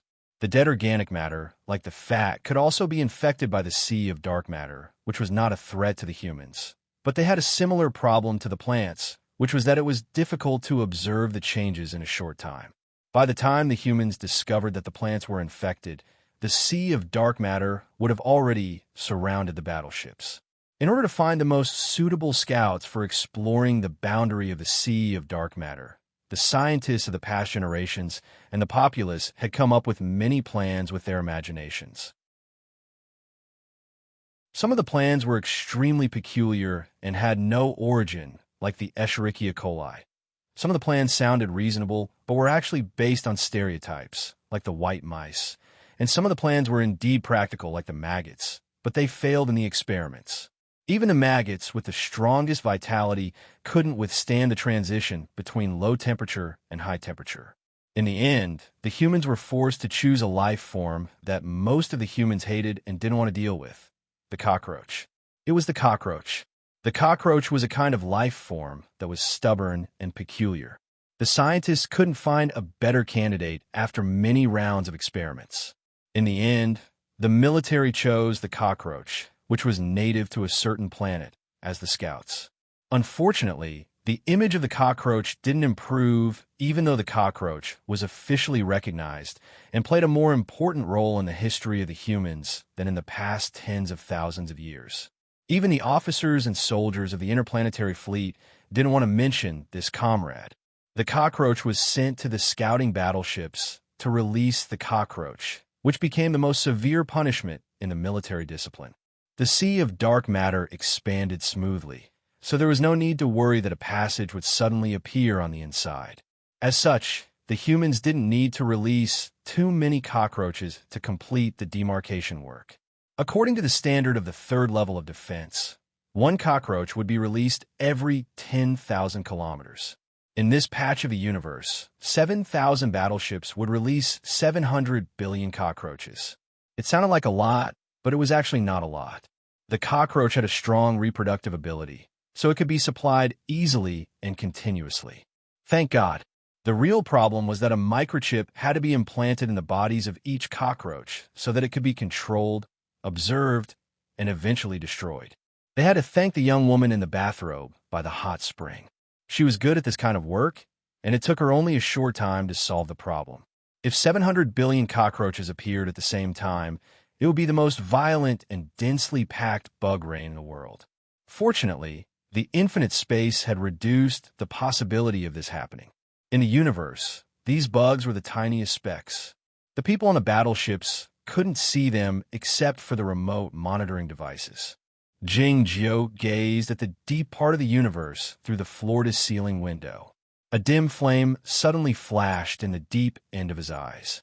A cockroach encountered the sea of dark matter and was soon infected, and the microchip self-detonated. Nobody cared about the death of a bug, but the death of this bug was like the explosion of a nuclear bomb with the highest yield in the universe, the invisible shockwaves spreading in all directions. 7,000 battleships retreated at the same time, like the tourists retreating to the seaside after being frightened by the tide. The retreating battleships maintained a relatively steady speed, resembling the leaves drifting in the breeze. The officers and soldiers on the battleships were used to this process. They didn't feel nervous. Instead, they felt excited. Most of the monitoring devices were aimed at the spot where the bug was buried, and the gazes of tens of millions of people were also fixed on that spot. There was an ordinary galaxy in that space. It was so ordinary that this galaxy had its own name, the Long Ruler Galaxy, after the Science Academy deduced the time when it would be submerged a few years ago. The galaxy was growing dimmer, and the color of the permanent star was also growing fainter and fainter. The officers and soldiers of the Star Chain fleet had been sailing and living in the universe all year round and had seen many magnificent scenes in the universe. But few of them had seen the scene of a permanent star being swallowed by the sea of dark matter. The communication system of the whole fleet grew quiet. The scientists from the Science Academy of the Federation and various research institutes were preparing to collect the data nervously. Tens of millions of officers and soldiers were waiting for the final moment with a complicated emotion. After a long while, the permanent star had completely dimmed. It was not because it had stopped emitting light, nor was it because of the spores.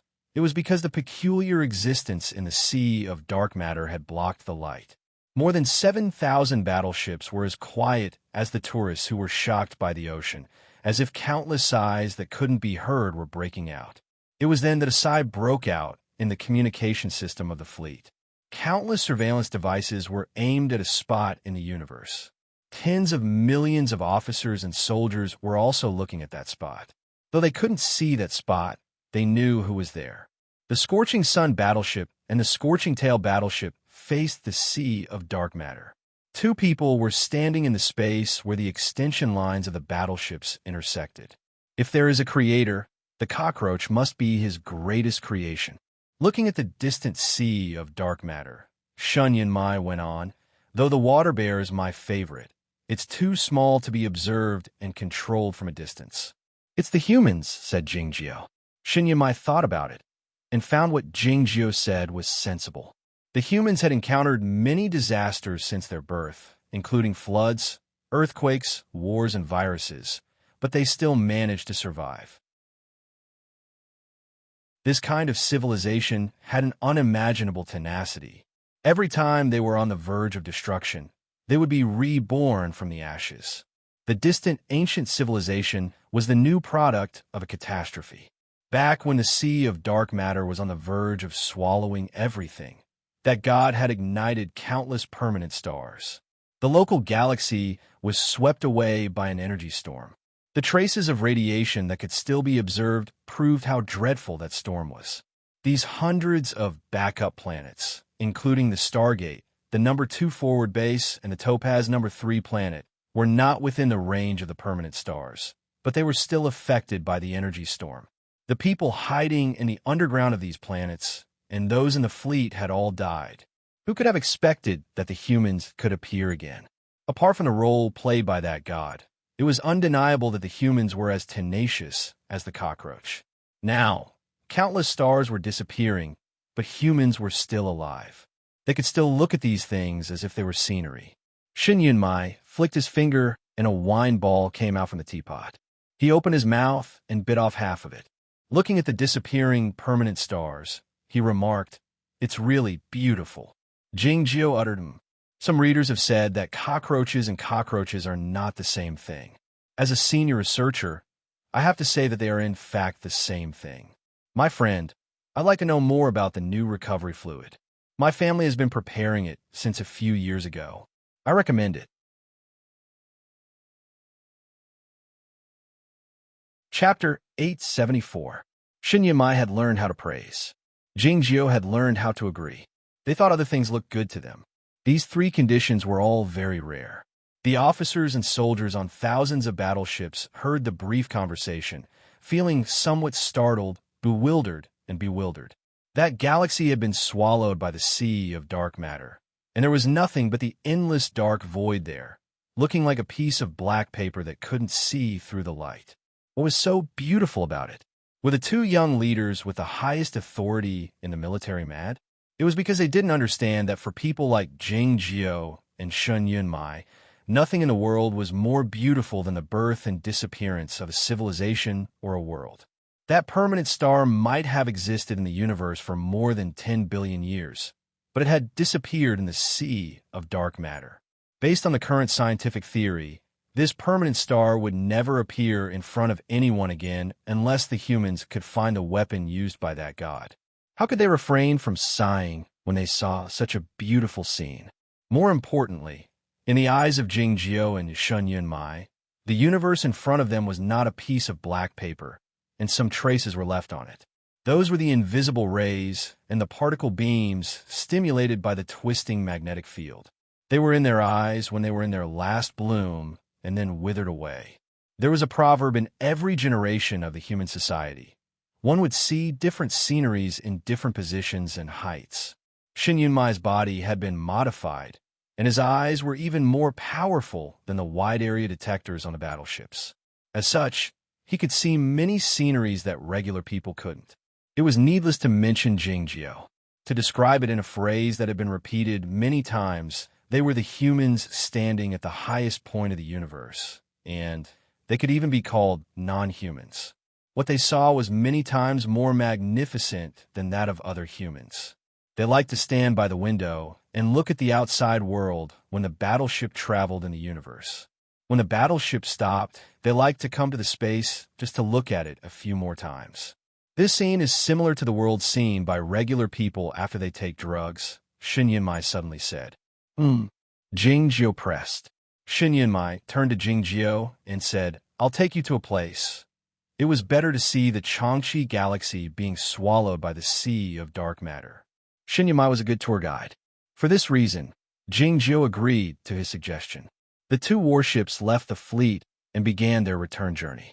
Using the Big Goat black hole's gravity to accelerate, they passed through more than a dozen warp voids. The Big Goat black hole was like an invisible but omnipresent god, indifferent to everything in the universe. It did not care where the ants wanted to go, not even sparing a glance at the dark ocean. Countless warped voids weaved through the space away from it, like ants burrowing their way out. The 2 warships were like grains of rice walking in a hole. For the people on the battleship, this was another feeling. It was more like the feeling of a high-speed maglev train passing through a tunnel between the northern mountains of the main planet. Unfortunately, no one could see the scenery outside the window. Jing Jiao stood in front of the window and looked at the black composite material that blocked his view. He thought of something again. What were those black particles that blocked the light of the star? What was the warped void? Is it because of the observer effect or something else? Can one pretend to be blind by covering his eyes with a black cloth? If he didn't wear the space armor and entered the warped void with his eyes closed and his senses shielded, would he be able to complete the journey in the universe of the local galaxy? Wasn't this kind of idea a rascal? In fact, I've always thought that the name space of dimension is not correct. It's possible that the other side is the real main space. Huashi took down the iron kettle from the stove and poured a cup of green tea into the teacup. Jing Jiao understood what she meant. The other side was the world of dark matter. Both the gravitational field and the warped void were essentially the folding and twisting of the space and the utilization of the original folding and twisting of the space. If the frequency of exploitation and utilization was too high, it would cause the collapse of the space, like the space fissure he saw on the Huanya No. 3 planet. The world of dark matter had never thought of coming to this world. It was only because the humans and other intelligent beings had touched it first that the dark matter flowed over like the seawater. This was not new theory. Since the distant ancient civilization, many scholars and experts had proposed various hypotheses based on this theory. However, even if these hypotheses were proven, it would be meaningless for the human civilization to face the current predicament. Did they intend to negotiate with the sea of dark matter and apologize first and then withdraw from the situation? The universe didn't get angry, nor did it have any excessive emotions. It existed in silence, so it was impossible for it to reason with you. Along with a faint sound, the black composite material covering the battleship was folded up. The ocean of different shades formed by the stars in the sky entered the window and entered Jing Jiao's eyes. There was a black round area in the ocean. It was deathly still and devoid of any commotion, looking like a graveyard. But what could they do about it? The humans would have to survive eventually. The space fissure on the Huanya No. 3 planet had been eroded, and the monsters on the planet had been wiped out. The minerals of rare elements had been transported to various places in the Federation of the Milky Way. It was undoubtedly the greatest victory the humans had achieved in the war against the sea of dark matter in the last 5 years. The rewards were soon distributed to the participating troops. The team that developed the nuclear power furnace at the 857 Research Institute received a high honor and a rare opportunity to take a vacation. Shin Yunmai returned to the base and got a new nuclear power furnace. He left the parameters and brought the professors and scholars who were on vacation with him. The Scorching Sun battleship and the Scorching Tail battleship set off again, heading toward the turbid galaxy. The permanent star had a distant high-mass companion star, which had a tail as long as 90,000 light-years. Seen from a distance, it looked like a murky light flowing, which was why it had such a special name. Such a permanent star was usually not in a stable state, and it was rare to find a planet suitable for human habitation in the galaxy. It was interesting that the humans found a planet on the opposite side of the high-mass companion star. The environment on the planet was very good, and it could be habitable only after a few modifications. In fact, this planet was a reserve planet that the distant ancient civilization had modified on the edge of the galaxy. Of course, the premise was that the permanent star was in the most peaceful period, which could last at least a few 100,000 years. The two battleships circled to the back of the permanent star on purpose, letting Jing Jiao, Huashi, and the professors and scholars of the 857 base have a look at the light flowing there. It was indeed a magnificent and even magical scene visible to the naked eye in the universe. After sighing with emotion, the professors and scholars started to make physical calculations in their minds out of habit. Shin Yunmai ordered the military officers to send the professors to the holiday star as soon as possible. Due to the gravitational effect between the permanent star and the distant high-mass companion star, This planet had entered the phase of stellar synchronization a long time ago. The so-called stellar synchronization meant that this planet stopped rotating, or it could be understood as one revolution of the planet in a fixed star year. In short, this planet was divided into two parts, one of which was always daytime, and the other of which was always nighttime. The humans who had gone through genetic modification were no longer afraid of the carcinogenic ultraviolet rays. The particle storms caused by the disappearance of the magnetic field were blocked by the protective cover. The problem of extreme cold and heat was solved by the atmospheric turbulence system. Therefore, this planet was only left with a spectacle, and there were no other problems. Naturally, it became a very popular vacation planet. There were a few faint white lines in the distance. The surface of the sea near the shore was so quiet that it seemed to be frozen. The blazing sunlight that penetrated the protective cover carved the shadows of the coconut trees and palm trees deeply.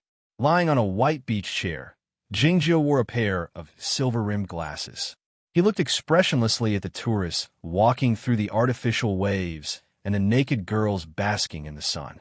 He still couldn't understand why this place was so popular. The most beautiful beach and the most attractive girls. As long as you are willing, you can stay here and enjoy the scenery. The sun is shining brightly without any darkness. Similarly, if you're willing, you can go to the midnight ball and enter the best casino. You can enjoy the most secretive and shameful entertainment. You won't feel like you are in broad daylight. People of the arts like the sunrise and sunset. You can go back and forth on a boundary line. You can also sign up for the light-flowing tour group and ride the latest model of the reaction drive spaceship to see the universe over there. People of the perverted like the eternal day and the eternal night. You can practice hard on that snow-capped mountain. This planet can satisfy all the needs of different people. Of course, it's very popular. Huashi walked to his side and sat down with a colorful cocktail in her hand. Her swimsuit was very conservative, but it still couldn't hide the overflowing vitality of youth. Jingjio asked, "What do you like?" Huashi smiled shyly and said softly, "I like you." Jingjio said, "I'm not that god." Huashi stuck out her tongue mischievously and said, "But people say that you will be the new god." Jingjio said, "I won't." Whether it was the question or the answer, it sounded like a joke. But for some reason, Huashi's eyes showed a hint of regret and disappointment. The waves in the distance gradually approached the shore with the permission of the authority. The waves became clearer and louder. A naked woman walked out from the waves. This woman had a good figure. Her skin was bronze, and she looked very healthy and beautiful. She said softly, "I wonder if I have the honor to invite you to take a look at the night?" Huashi held the cocktail in her hand and looked at the white line in the distant sea. She ignored her. Jingjio naturally ignored her as well. The scene was a little awkward. The beach was a bit salty and wet after being lapped by the sea. Xinyan Mai poked his head out from the sand and spat a few times. When he saw the woman, he asked, "Have you prepared the things I want? They are waiting for you in the hotel," the woman said softly.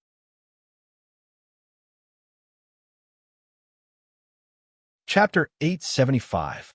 Jingjio did not like watching TV, watching movies, playing games, or traveling. The traveling mentioned here referred to the activities that ordinary people often did, such as sunbathing, admiring beauties, climbing famous mountains and rivers, and setting off lanterns by the river. It did not include the activities such as the star being devoured or the civilization being destroyed. Since he was already here, he did not mind being a tourist. Therefore, he did not refuse Shun Yunmai's invitation to go to Midnight Ball with him. "I'm not going," Huashi said with a bit of displeasure. Jingjio thought that according to common sense or science fiction, shouldn't she like to participate in these activities? Huashi felt that she was innocent and shouted, "I'm still a child." Her small face was slightly round with baby fat, and her eyes and eyebrows were still childish. Her body wrapped in a swimsuit was quite cute. She was a beautiful little girl. It was true that the entertainment activities in Midnight Ball were not suitable for children. Even experienced adults would not be able to accept them. However, she was not a child at all. Jingjio felt that this problem was a bit complicated, So he followed Shun Yunmai and the tall woman to the sea without thinking too much. The sea water parted without any wind, like glass being cut into two halves, forming a passage. The scene looked quite magical, just like some sayings in ancient religions. At the end of the passage, which was paved with slightly wet sand, was a streamlined aircraft. Judging from the structure and shape of the engine, it should be an amphibious aircraft that could move forward in the sea. The resistance of the sea water was many times stronger than that of the air, not to mention the resistance of traveling in space. There is only one explanation why this aircraft would move forward in the sea, that was to see the scenery under the sea. Compared to the land, the sea was closer to the vastness of the universe. This planet had not been transformed for a long time, so the species of the creatures in the sea were relatively simple. However, the scenery here was also ever-changing. From time to time, some bizarre sea creatures would appear outside the window, which would be captured by the surveillance system and displayed on the light screen. The speed of the aircraft was quite fast in the sea. If an ordinary person looked out of the window, they could only see the bubbles moving backward in the colors of the seaweed, but they could not see clearly. The woman noticed that the two guests did not look at the light screen at all. She wondered whether they had good eyesight, or they were not interested in the scenery under the sea. Either way, it proved that the identities of these two guests were not ordinary. Of course, the guests who could receive top-notch service on this planet were not ordinary people. She was the famous queen of the night on this planet. The fees were extremely expensive, and today's itinerary was unimaginably expensive. This amount of money was enough to buy a 200-square-meter apartment in the capital of the main planet, plus 10 first-class tickets to and from the main planet. Since the customers were not interested in the bottom of the sea, they needed to provide a better experience. The aircraft quickly broke through the surface of the sea and arrived in the sky. This was a famous large wave area. Due to the dual traction of the distant star and its high-mass companion star, the surface of the sea would form huge waves at certain times. The tallest wave was more than 100 meters high, and it looked like a wall of water that kept crashing towards you. Visiting the big wave zone had always been the most popular self-funded activity on this planet. A few years ago, under the lobbying of the tourism companies, the Administrative Council passed the Marine Protection Act, clarifying the upper limit of the number of tourists who could enter the deep sea to see the big waves every day. Since then, this project has become the most expensive project, and the daily allocation of the number of tourists on this planet is even more credible than crystals. Judging from this, one could imagine how magnificent and beautiful the big waves were. Shinyamai had some reaction. He tapped on the armrest with his fingers to beat a certain rhythm, as if he had an impulse to compose a song while looking at the stormy waves. Jing Jiao clenched his right hand into a fist and placed it on the armrest. He took a look at the huge waves outside the window, remaining silent. The woman was puzzled, wondering why these two people were so indifferent. Even the way they looked at her did not change. She did not think that she was more beautiful than the waves. It was just that she had not worn any clothes since she appeared, showing off her alluring body. Even the interstellar humans, who were used to the direct stimulation of their consciousness, could not remain so calm. Each wave was higher than the previous one. The aircraft dashed toward the wall-like waves, creating more than a dozen water holes in a row. It was a marvelous scene. Jing Jiao and Shun Yunmai were unfazed by the slight quaking, the thunder-like sound of water, and the visual stimulation coming toward their faces. Shun Yunmai yawned out of boredom after he had finished composing the song. Since the guests were not interested in it, the aircraft did not stop there. It sped up again and headed toward the destination. It did not take long for the aircraft to approach the boundary between day and night. The permanent star in the distance had fallen to the horizon behind it. The rear window of the aircraft became transparent at the right time, and the luminous tail behind the permanent star could be vaguely seen. The high-mass companion star was hidden in the universe in the depths of the luminous tail and could not be seen. As a result, the scene looked like a tadpole. The twilight fell on the faces of Jing Jiao and Shun Yunmai. It was as beautiful and ordinary as the scenery at the moment. The color of the seawater was divided into two colors. The distance was much darker, like ink. Dozens of building complexes appeared in the sky. Jingzhou's line of sight fell on those buildings, feeling interested. They look like the floating docks of the distant ancient civilization, but they are actually fake. They look like the space elevators that are used in many places nowadays, which are held by the super tiny particles. Many hotels on the vacation stars are like this. It's a kind of gimmick.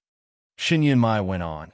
They could have used the floating technology, but it's too expensive and troublesome to modify. The research on the anti-gravity in the Federation of the Milky Way is not advanced enough. The old guy in the Science Academy doesn't like going to the space laboratory the most, saying that the gravity there is too stiff and fake. The woman felt even more startled when she heard the terms in the conversation, wondering what kind of important figures these two were. There was no artificial permanent star on the night side of the planet, nor was it illuminated like the one in Shoer City. It was because the tourists who came here on vacation didn't like the broad daylight. Yet, it didn't mean that the place was deserted. In fact, the city was brightly lit and full of people, even more so than during the day. Countless tourists and people who stayed here all year round were looking around nervously, feeling the novelty of the scene, or leaning against the wall in a daze while holding the wine bottles in their hands. Some guys in hoodies could be seen in the corners of the streets, and even in the square where the water was sprayed in the air. The air was filled with tobacco, hard liquor, and some other pungent odors. The fully armed police officers looked at the scene expressionlessly, not paying any attention to it. It was because what they were doing was permitted by the laws of the planet. The flying device landed on the square. Jingzhou and Shun Yunmai walked out of it, led by the tall woman. It was unclear when she had put on a light yellow windbreaker. She was very famous in this dark city, attracting a great deal of attention. The people guessed the identities of Jingzhou and Shun Yunmai in surprise, thinking that these two must be the important figures in the Federation of the Milky Way. But why were they not protected by the soldiers or even a bodyguard? The main gate of the largest casino had been open a long time ago, waiting for the arrival of the important guests. The rare and precious wool carpet was waiting to be touched by the feet of the important figures. Jingzhou and Shun Yunmai walked past the gambling tables without stopping, nor did they go to the most advanced gambling room prepared for them by the travel company. The professional gamblers and the rich businessmen who had been invited to the casino had no choice but to sit in the rooms and wait in boredom. They had been warned sternly in advance, so they didn't dare to complain. There was a striptease hall behind the casino. The psychedelic lights shone on the striptease dancers floating in the air, making the place look even more psychedelic. The striptease dancers started their performance amidst the music. Many guests revealed an infatuated expression. It was unclear whether it was because of the attractive bodies or the effect of the aphrodisiac spray in the air. A number kept flashing on the light screen on one side of the dance hall, which was the number of credits transferred by the guests to the striptease dancers. To some extent, it was like a list. In such a place, Jingzhou still clasped his hands behind his back, looking like a leader inspecting a cultural place. The woman thought he was dissatisfied, explaining in a low voice, "We have been stricter recently. It's not because we have been stricter. It's because of the return of aesthetic appreciation." Shin Yunmai said to Jingzhou, "In the past, you could see the incarnations of all kinds of erotic bodies here. You could have as many erotic bodies as you wanted, and you could have played them in ways you couldn't even imagine. However, as time went by, even the most perverted tourists began to feel bored. Creatures can't get rid of their instincts, and aesthetic appreciation is rooted in them. So, it's only natural that things return to the past." Both the casino and the striptease hall were supposed to be the appetizers arranged by the travel company. But unexpectedly, the two distinguished guests treated them as a mere formality. Shin Yunmai sat in a soft chair in the general suite on the top floor of the hotel and said to the woman, "Take it out." The person waiting for him in the hotel was neither a big shot from a vacation planet nor dozens of beautiful young girls, but a box of drugs in a safe box. The drugs emitted a deep blue color under the light, similar to the dark flame used to set off the battleship alarm. The woman took off her windbreaker again, revealing her naked body. She knelt before Shin Yunmai, opened a bottle of drugs with a special method, and brought it to him. Shin Yunmai said to Jing Jiao, "Try this."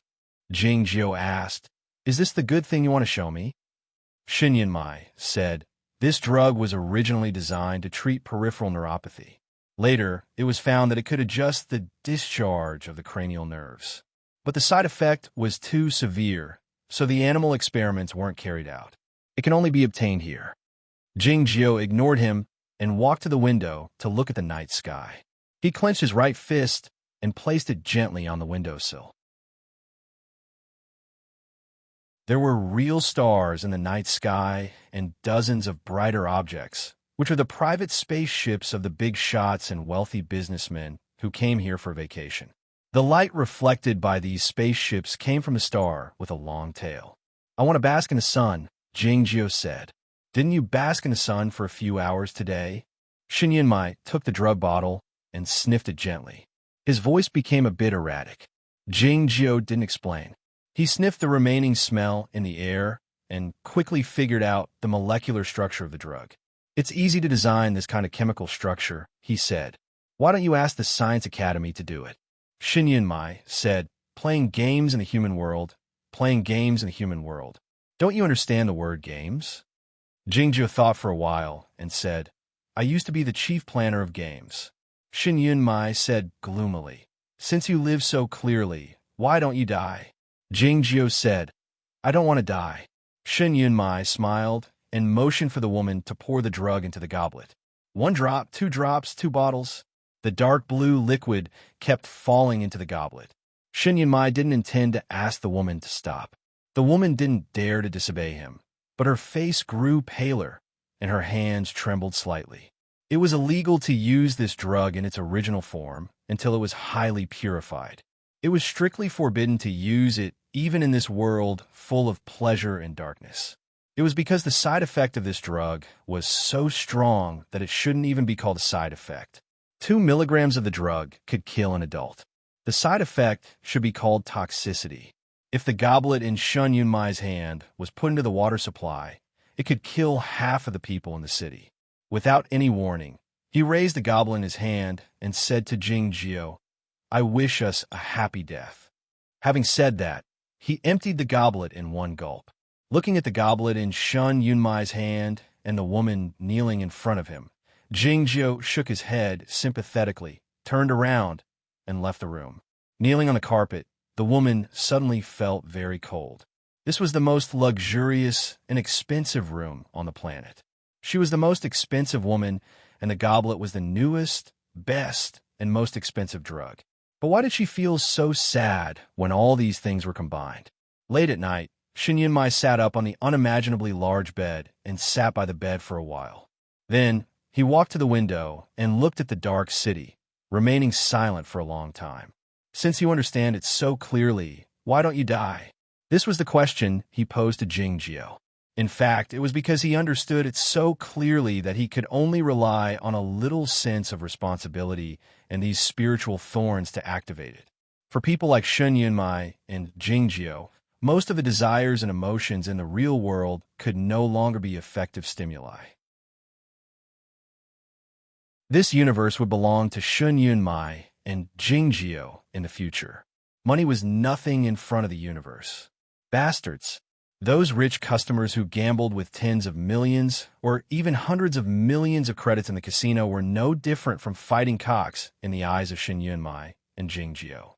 Shin Yunmai and Jing Jiao could even control the minds of those people with just a look. How could they play this game? It was the same for everything related to sex. On the contrary, the pain could bring some real feelings. The uniforms, strong alloy handcuffs, black leather whips, thorns, and some ropes scattered on the carpet indicated what had happened before. When he turned off some of the sensory controllers in his body, he could indeed feel the pain and the slight pleasure that followed. Unfortunately, the pleasure was short-lived. Just like when he was groaning just now, he suddenly felt that everything was absurd and unreal. But he didn't stop the process. Instead, he turned over and let the woman continue. There was a slight noise on the bed. The woman woke up and asked him if he wanted another goblet of wine. Shin Yunmai knew that the woman hadn't fallen asleep. She closed her eyes out of fear. It was absurd to say that the person holding the whip would be afraid of the person being whipped. Shin Yunmai waved his hand to let the woman sleep soundly. Then, he continued to look out of the window. The city was so quiet and gloomy, even though it was already early in the morning. There would never be a sunrise here, no matter how many years he had to wait.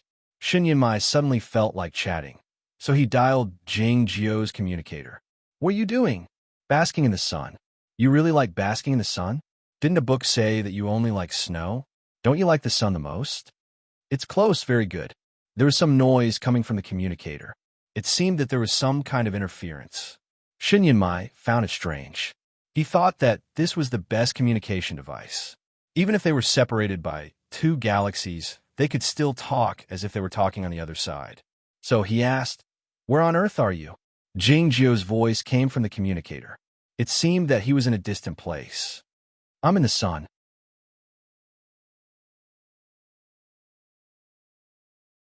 Chapter 876. Every stellar system had its own sun. This sun was in a period of absolute tranquility. It was much gentler than the other stars. Yet, it was nevertheless a permanent star, exuding endless light and heat, which was dangerous for any life form. The ring on Jing Jio's finger emitted a green glow, which should be a certain formation that helped it resist the high temperature. The black backpack was hard to be discovered in the distant universe. A few amulets were stuck on it. The amulets were written by Jing Jio. They were a bit messy, but the effect was satisfactory. The superparticle nuclear power furnace was in the backpack, and so were his clothes and the communication relay station. Even the most tranquil star emitted a great deal of radiation all the time. It was difficult to maintain a good communication in a world full of plasma. Shin Yunmai's voice grew more intermittent. Jing Jio turned off the communication and looked at the sun in front of him again. His usually calm eyes became exceedingly bright. It seemed as if countless sword lights were meeting and colliding with each other. The temperature on the surface of the sun was about 6,000 degrees Celsius. Though it had some effect on his body, it was still acceptable. On the other hand, the last part of the journey to the surface of the sun was more dangerous. The corona, which had a temperature of tens of thousands or even 1,000,000 degrees, was like countless sharp light swords, which could break his sword wills into pieces. Fortunately, the high-speed particles were few in number, and he had obtained the comprehensive scanning data of the permanent star through the right of access. As such, he knew the distribution of the heat region well and had made a plan for the path. He had wanted to do this since he ascended, left Tian, and came to this universe. But he didn't take the risk because he didn't have enough information. Now that he had enough information and made enough preparations and calculations, he began his journey to the sun after he was certain that nothing would go wrong. Since he was on vacation, he wanted to see some rare sceneries and visit some places that nobody had been to before. In comparison to the huge waves, the surface of the permanent star was a better destination for him. He was certain that the surface of the permanent star was not dangerous for him. The temperature of the underground lava he liked to soak in was about 1,000 degrees Celsius. This world of light and plasma was like a hot spring that was slightly warmer. The endless light and heat made the whole world extremely bright. His figure was intermittently visible, reflecting the light as if he were on fire.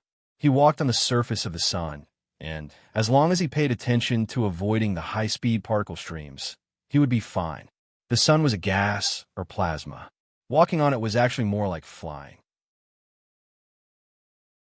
It was like stepping on a lotus leaf with the tip of one's foot and floating in the air. Of course, this was an incomparably scorching star, not a true immortal realm. It would greatly affect any life form, and he was no exception. There was no telling whether it was because the magnetic field was too strong or because of other reasons, but his consciousness was more or less sluggish, like a mortal who had drunk too much wine or soaked in a hot spring for too long. If he stayed here for too long, although he could absorb enough immortal chi, his Tao heart would suffer irreversible damage. He had to control the time and get things done as soon as possible. Yes, he had taken such a huge risk to come to the surface of the star. Of course, it was not just for sightseeing. There were two things he had to deal with. These two matters had to be dealt with on the sun's surface. Naturally, it wasn't for the so-called sense of ceremony, but for safety. As long as he faced the sun with his back to the universe, nobody would be able to see what he was doing. Neither the powerful cultivation practitioners like the grandmasters of Oyama, nor the most advanced detection devices of the distant ancient civilization could see his hands through the huge, burning fireball. To put it more precisely, it was his right hand. After leaving the long ruler galaxy swallowed by the sea of dark matter, Jingjiu had been holding his right hand, sometimes on the windowsill, sometimes behind him. Shinyamai didn't notice this. It was because he had done this earlier on the voyage. He looked like an elegant ferryman. It wasn't until he came to the surface of the sun that he loosened his fist. A dead cockroach was lying on his palm in silence. This cockroach was already dead after being contaminated by the darkness. For some reason, Jingjiu held it in his hand instead of blasting it into pieces by remote control. He intended to do an experiment or research. The humans hadn't figured out how the sea of dark matter could contaminate the lives or the organic matter.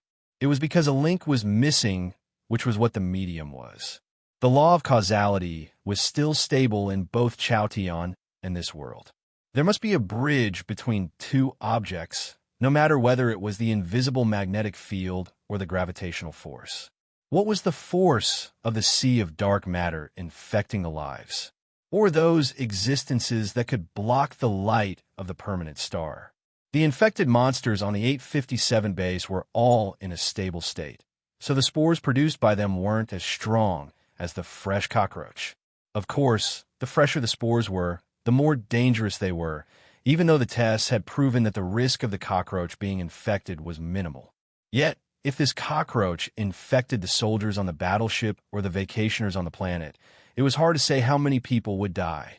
He didn't allow any possibility of the secret being leaked out. As such, he didn't trust any other apparatus, even if it was the most airtight one in the world. He only trusted his own hands. Nobody could damage his body. His hands were the safest and most airtight apparatus. Should anything go wrong, he could use the sword fire to eliminate the danger in a short time. Bringing the dead cockroach here from the long ruler galaxy was part of the experiment. He was certain that the infected cockroach wouldn't contaminate his body. As for his spiritual soul, it was still unknown because he hadn't contacted the sea of dark matter directly. The pure and tangible sword wills came out from his fingers and covered the dead cockroach like water, ensuring that it wouldn't be burned by the high temperature and that the spores inside the cockroach wouldn't escape.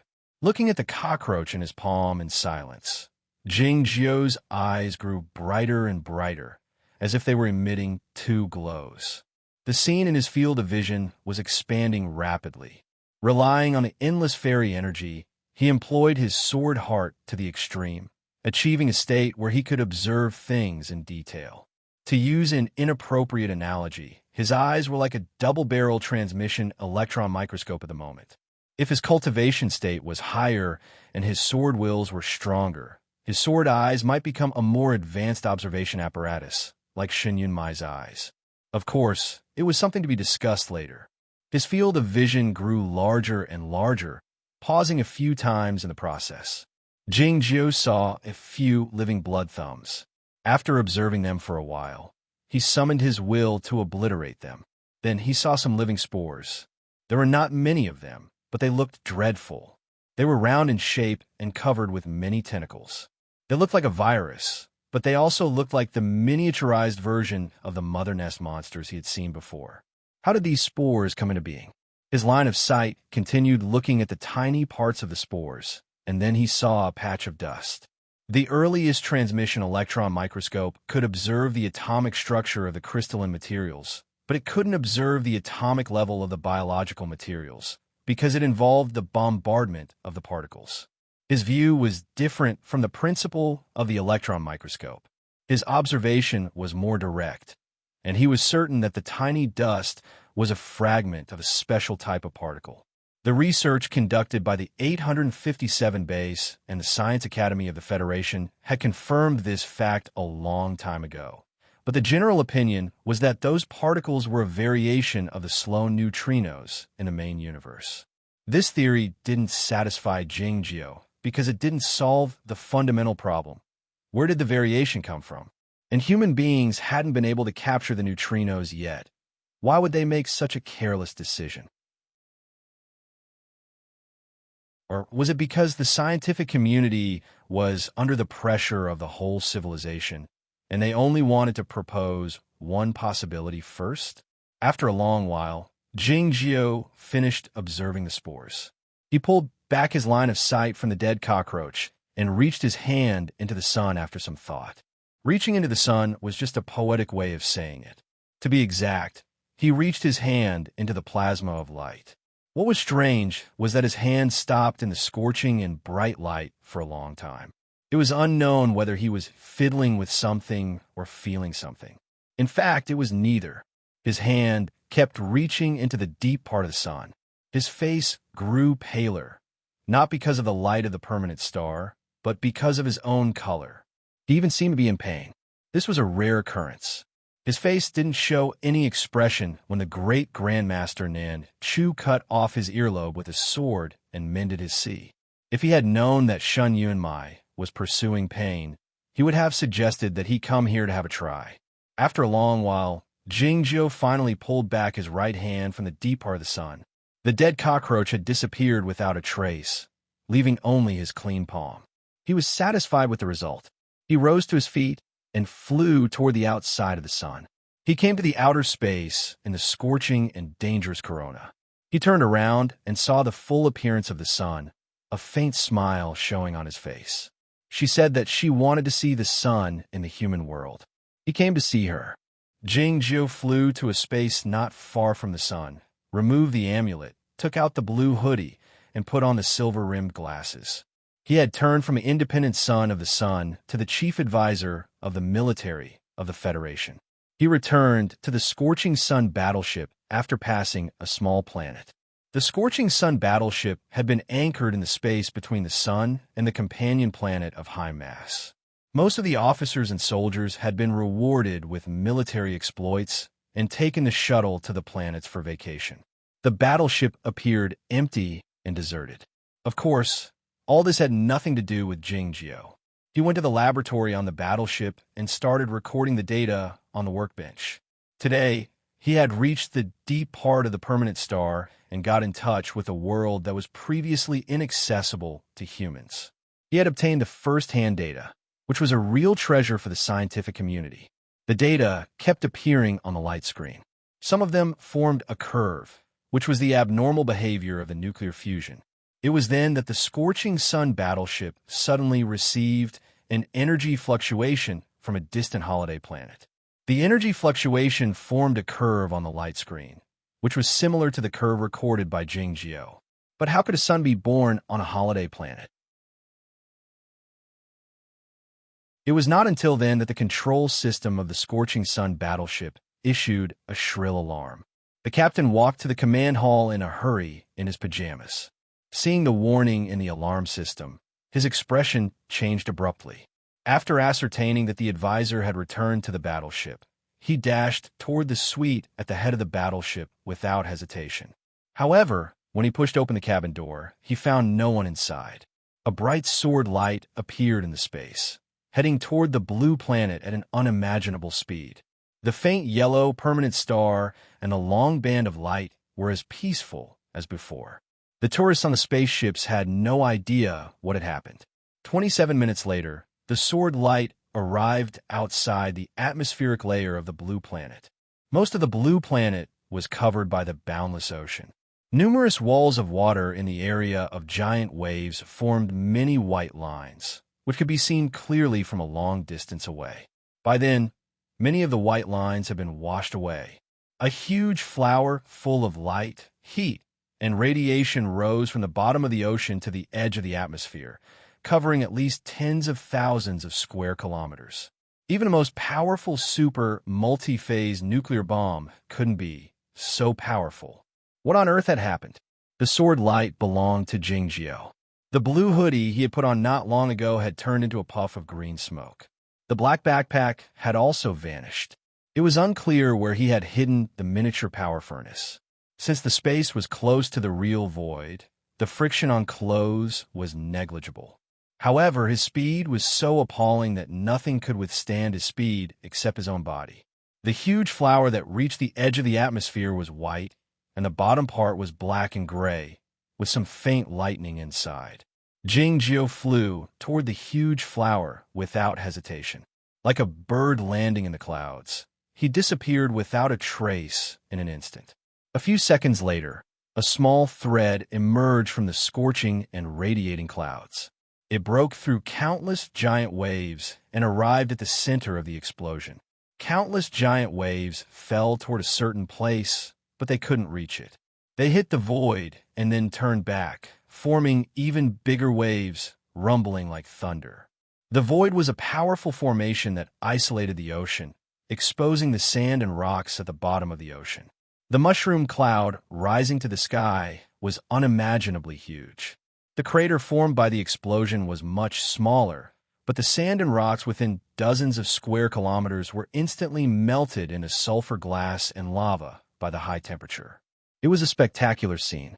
The wreckage of a cruise ship was scattered at the edge of the crater, as well as many scorched or half-vaporized corpses of tourists. Jingjio found the guy after passing through the steaming water vapor and the incessant sparks of lava. A small part of Shun Yunmai's body was left. To be exact, only the part above his chest was left, and his right arm was missing. A part of his face was also missing. The scorched black metal was exposed under the scorched bionic high-strength composite material.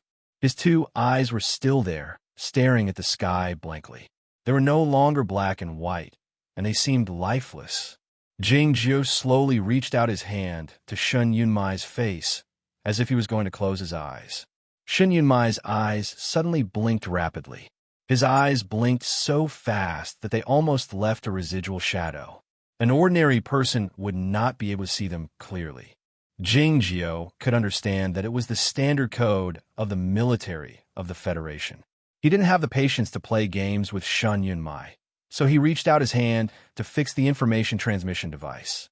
Shun Yunmai was still blinking his eyes, but his speed was a bit slower. "I think I can still be saved," he said in a slightly mechanical voice.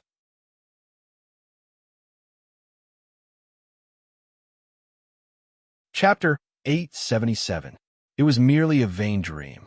In this world of steam full of high temperature and unpleasant odor, Jingjio thought of a saying when he saw Shun Yunmai, who looked like a piece of garbage, and heard him tell a joke. It was of course baffling, like what happened to Shun Yunmai at the moment. Shun Yunmai was still able to tell a joke, so he wouldn't die. Yet his body was so damaged that it was useless to save him. A great deal of dust was drifting under the huge mushroom cloud. In the deep end of the dust, Jingjio could vaguely sense the gravitational field that made Jingjio uncomfortable. Jingjio waved his hand, and a few sword lights broke through the air and brought away the dust, exposing the scene inside. The gravitational field device had been melted into a flow of metal paste by the high temperature of tens of millions of degrees Celsius. Its original appearance couldn't be discerned. A space crack was drifting on the black reef. Under the gloomy sunlight, the space crack looked like an eye formed by the black sulfur glass, with some traces of being burned on it, looking exceedingly dreadful. This space crack had been melted not long ago. It must be the cause of the explosion.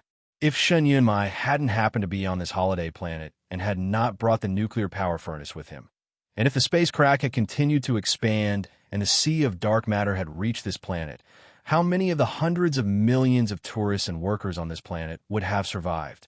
But how did this space crack come into being? How could this high-state gravitational field device appear on a holiday planet? Shun Yunmai had sensed the high-state gravitational field device hidden in the deep end of the ocean as soon as it was activated. He was standing by the window at the moment, chewing the coarse tobacco in his mouth and holding a cup of hard liquor in his hand, with a pajama wrapped around his waist, imitating despair and playing the role of loneliness. His attention was instantly drawn by the quakes coming from the other side of the planet in the distance and the faint ion discharge in the high altitude of the atmosphere. If possible, he didn't want to see or sense all this. It was because he would have to put down the wine cup, spit out the coarse tobacco, and break the window to do the tiring work and face the unknown dangers. Unfortunately, his modified eyes were more sensitive than the surveillance system on the battleship of the highest level. The worst part was that he didn't like this universe and thought the humans in the Federation of the Milky Way were extremely stupid and ugly. However, he was the son of the human civilization, so he had to have a sense of responsibility.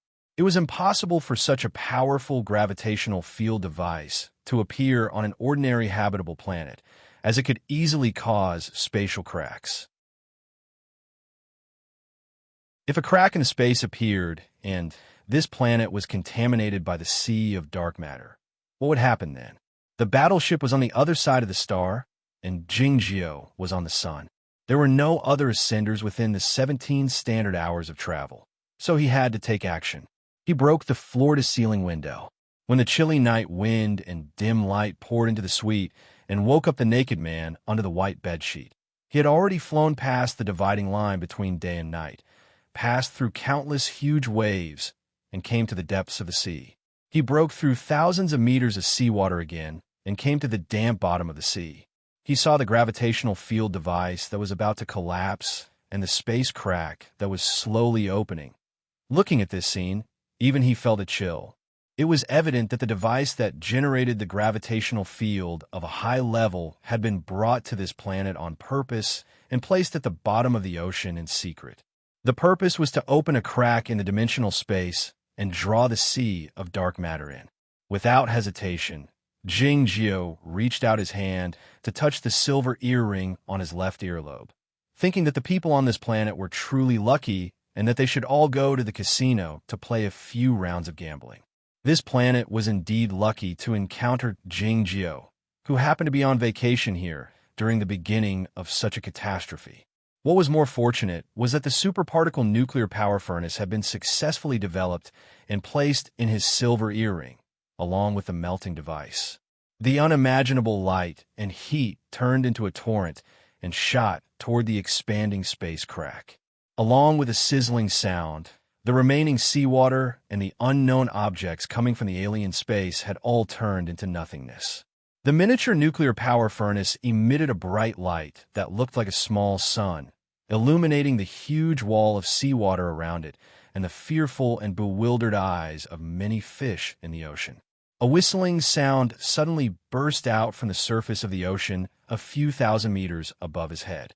In the next moment, dozens of white lines appeared in the high sky. Shin Yunmai had already detected their presence before the sound reached the surface of the ocean. Without any surprise, he sneered and exclaimed, "Even a grain of rice can emit a glow." As a fan of traditional cultivation, he was used to speaking in this manner when there were no onlookers. However, when he thought of the dozens of standard missiles flying toward him in the high sky, his words inevitably sounded a bit immature. In the next moment, he sensed the intensity of the rays coming from the warheads. His expression changed slightly as he said, F***CK. Compared to the previous sentence, this was a sudden change of style. The standard missiles were not equipped with powerful multi-phase nuclear warheads, but with supercarbon fine beam cluster bombs. The name of this kind of warhead sounded complicated, but it was actually quite simple. It was used to destroy the outer defense of a battleship, and it could also be used to destroy a mecha.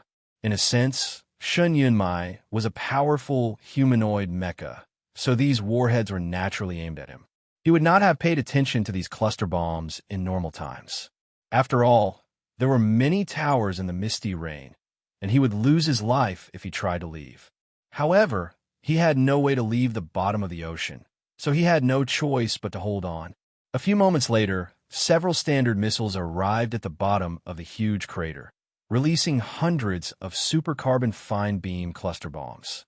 Along with the clear and terrifying sounds of cutting, the rocks at the bottom of the ocean turned into powder. Countless cracks appeared on Shun Yunmai's body, and his white clothes were torn to shreds. The most troublesome part was that the space ablation device had become unstable due to the interference of the supercarbon fine beam bombs. The crack in the space started to expand again, trying to stabilize itself.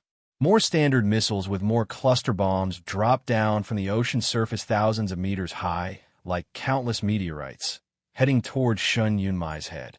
Without hesitation, Shun Yunmai exerted the defensive magic method he learned from the Rockman, Chen Wu, to the maximum. He extended his right hand to form the inherited Heaven Sword formation, and his fingers flicked out hundreds of Yamatai's amulets from his earring. Then he held the miniature nuclear power furnace in his hand and thrust it into the crack in the space. It looked like a man holding up the sun to illuminate the dark night. What followed was an earth-shattering explosion. The energy waves generated by the explosion could be clearly sensed by the Scorching Sun battleship 700 million kilometers away, not to mention this planet. Ear-piercing alarms rang out in all the cities, and all the terminals displayed the warning of a strong earthquake. Yet, there were different opinions about the source of the earthquake, as if the whole planet was experiencing an earthquake. A red sun rose from the ocean, illuminating the whole world. Even some places on the night hemisphere could see the sunrise. The missiles were vaporized in an instant. The seawater turned into mist, and a huge flower blossomed in heaven and earth. The rocks turned into sulfur glass, and the crack in the space was melted. Shin Yunmai had turned into a ghastly figure. It was he who told this story to Jing Jiao. He did not speak to Jing Jiao, but communicated with him through the spiritual awareness. People like them could communicate with each other through the spiritual awareness. It was just a habit for them to talk, and it could also be said that they liked it. But they were pressed for time. "I didn't expect you to be so desperate," said Jing Jiao. The expression on Shun Yunmai's face was quite solemn, which made his half-squashed face look rather dreadful. "Those people want me dead," he said. "Of course I can't let them have their way." It was true that he was not dead yet, but he would be soon. Jing Jiao informed the Scorching Sun battleship and the Scorching Tail battleship. He grabbed Shin Yunmai's remaining hand and was about to drag him away. Shin Yunmai was irritated, exclaiming, "Are you going to carry a bag or go shopping in a supermarket? Your hand is in the way," Jing Jiao said. "Just pull it off," Shin Yunmai complained. Jing Jiao thought what Shin Yunmai said was reasonable. He grabbed Shin Yunmai's head, stepped on his throat, and pulled forcefully. Crack! Shin Yunmai's head was pulled off. Shin Yunmai blinked his eyes and realized what had happened. He sighed and said to Jing Jiao earnestly, "If your hand is in the way, just pull it off." "Why did you pull my head off?"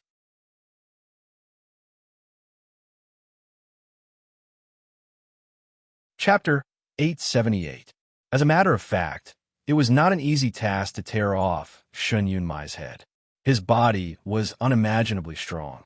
Even the explosion of the nuclear power furnace could not turn him into ashes.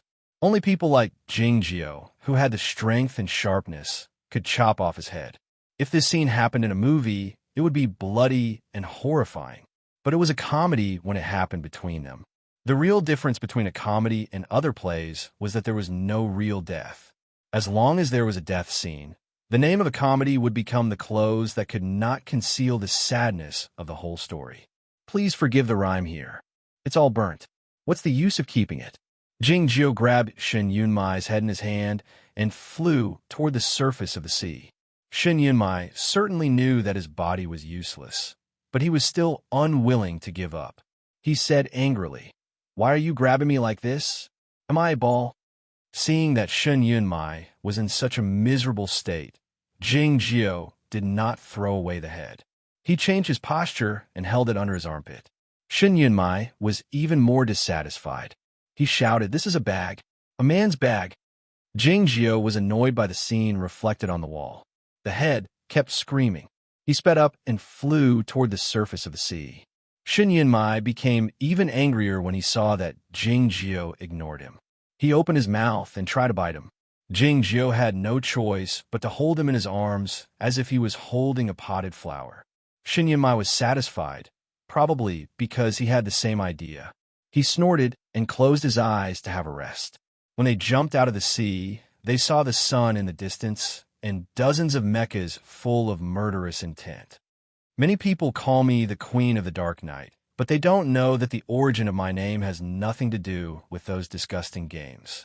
It's related to the eternal darkness brought by the Creator. A cold voice rang out from one of the black mechas. In the translucent cabin of the mecha was the cold-looking woman who had brought them to the dark night yesterday. She was still in bed when Shen Yunmai left the suite in the hotel. It had only been 40 minutes at most, but she was able to come here from the distant planet. This black mecha was indeed very advanced, and she must be a real swordsman. Those dozens of mechas were very advanced, and their combat systems were very powerful. The people inside should also be very powerful.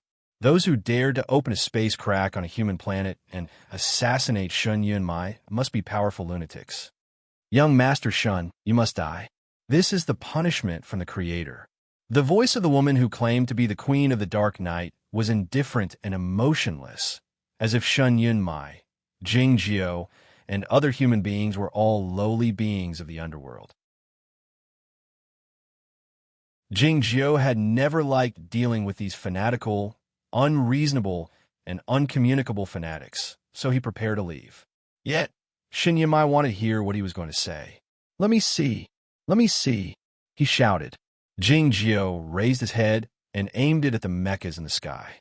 The voice of the Dark Night Queen gradually disappeared, and the experts in the mechs were also shocked, speechless. What was going on? Why could that head talk? What kind of monsters were these two people? Shun Yunmai's detonation of the nuclear power furnace was beyond their imagination. The power of the earth-shattering explosion that reached the heavens was also beyond their imagination. The seawater was boiling, and the heat currents and radiation were terrifying. They could not get close to the sea area. It was not until the energy fluctuations calmed down that they dared to approach. Then they saw such a bizarre scene. The Queen of the Dark Night should be the leader of this group of people. She came to her senses quickly and said in a cold voice, Shin Yunmai, when you slaughtered our comrades in those galaxies, did you ever think that this day would come? I've Astra's king killed a lot of people. How could I know which galaxy you are from if you don't tell me which faction you belong to? Shin Yunmai shouted. The Queen of the Dark Night said, the martyrs in all the galaxies are our comrades. I don't care if you belong to the party of surrender or the party of pastoral. Shin Yunmai stared into the eyes of the Queen of the Dark Night and said word by word, I won't kill you. I'll rape you, your mother, your sisters, and all the women you care about in front of you, and then I'll kill them first. It was truly an eerie scene to hear a head raised in the air and utter such shameless and cruel words with a murderous expression on his face. Shin Yunmai had said something similar while pinching Ran Hondong's chin in the building of the military headquarters the other day. It seemed to be a habit of his. There is a saying in psychology that the more one lacks something, the more one would emphasize it. Thinking of this, Jing Jiao said, You don't have a tool. Shin Yunmai felt tired, exclaiming, Be serious. I'm threatening someone. It was then that the Queen of the Dark Night let out a cold and mocking laugh. Ha ha ha ha ha. Rape? Like last night? Like a dog? Shin Yunmai rolled his eyes and said to Jing Jiao, Kill them all. Jing Jiao uttered and closed his eyes. He had absorbed enough fairy energy when he was doing the experiment on the permanent star. However, he had consumed a lot of fairy energy when he flew back to the battleship, especially when he flew too fast from the battleship to the resort planet. He intended to end the fight in another way. A fight on the spiritual level would consume a lot of willpower, which was the sword awareness for him. This way of fighting was faster than using the sword, but it required more concentration. That was why he closed his eyes. It was dark when his eyes were closed, and he could think more carefully when it was dark. Dozens of battle mechas suddenly stopped in the sky. Both the weapon system and the laser firing platform had lost their effectiveness. The huge flower formed by the mushroom cloud had already left the surface of the ocean and dispersed gradually at the highest point in the sky.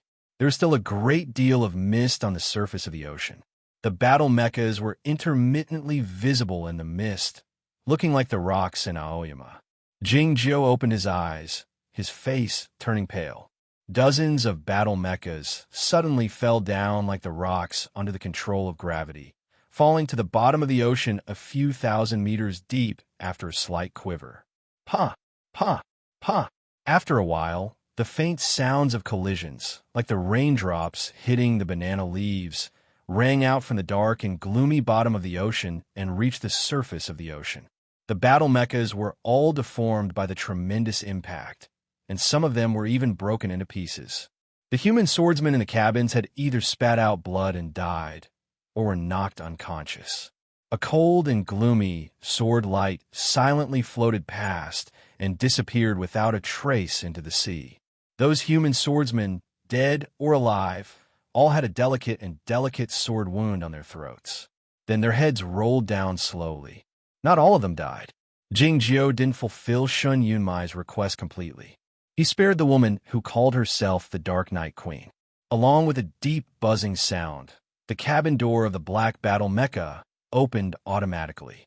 The woman's face was pale, and her eyes were full of shock. After her hometown was destroyed by the government fleet, she started to learn from a mysterious person. After several rounds of gene optimization, she practiced martial arts. At the age of 25, she had already become a swordsman of the Upper Star State. Not to mention the organization, she was also an excellent person even in the military, which had many experts in the Sea of Stars. It was not until today that she realized how weak she was. Her former confidence and pride seemed like a joke at the moment. She could do nothing but watch her comrades fall into the ocean like rocks, and their life signals stop. She couldn't do anything, not even move a finger of hers. Who was this man? Was he a devil? Was that why he was so powerful, so dreadful, and so beautiful? A shapeless force grabbed the woman and pulled her out of the mecha, bringing her to the front of Jingjiu.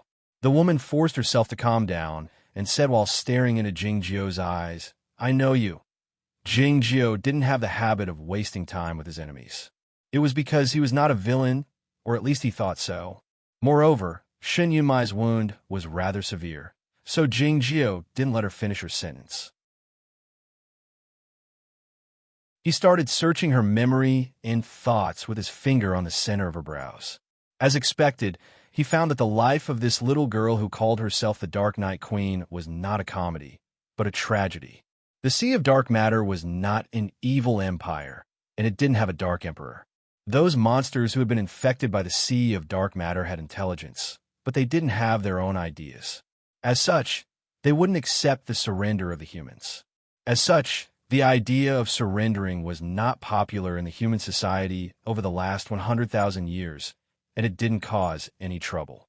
Yet, as the secrets of the distant ancient civilization were spread out, another kind of extremists emerged in the Federation of the Milky Way, who were those who wanted to return to the Garden Party. Some of them had somehow learned some secrets of the distant ancient civilization and the cause of the Sea of Dark Matter. They had gradually come up with a strange idea, which was that the humans were the virus of this world, and the Sea of Dark Matter was the punishment of the Creator.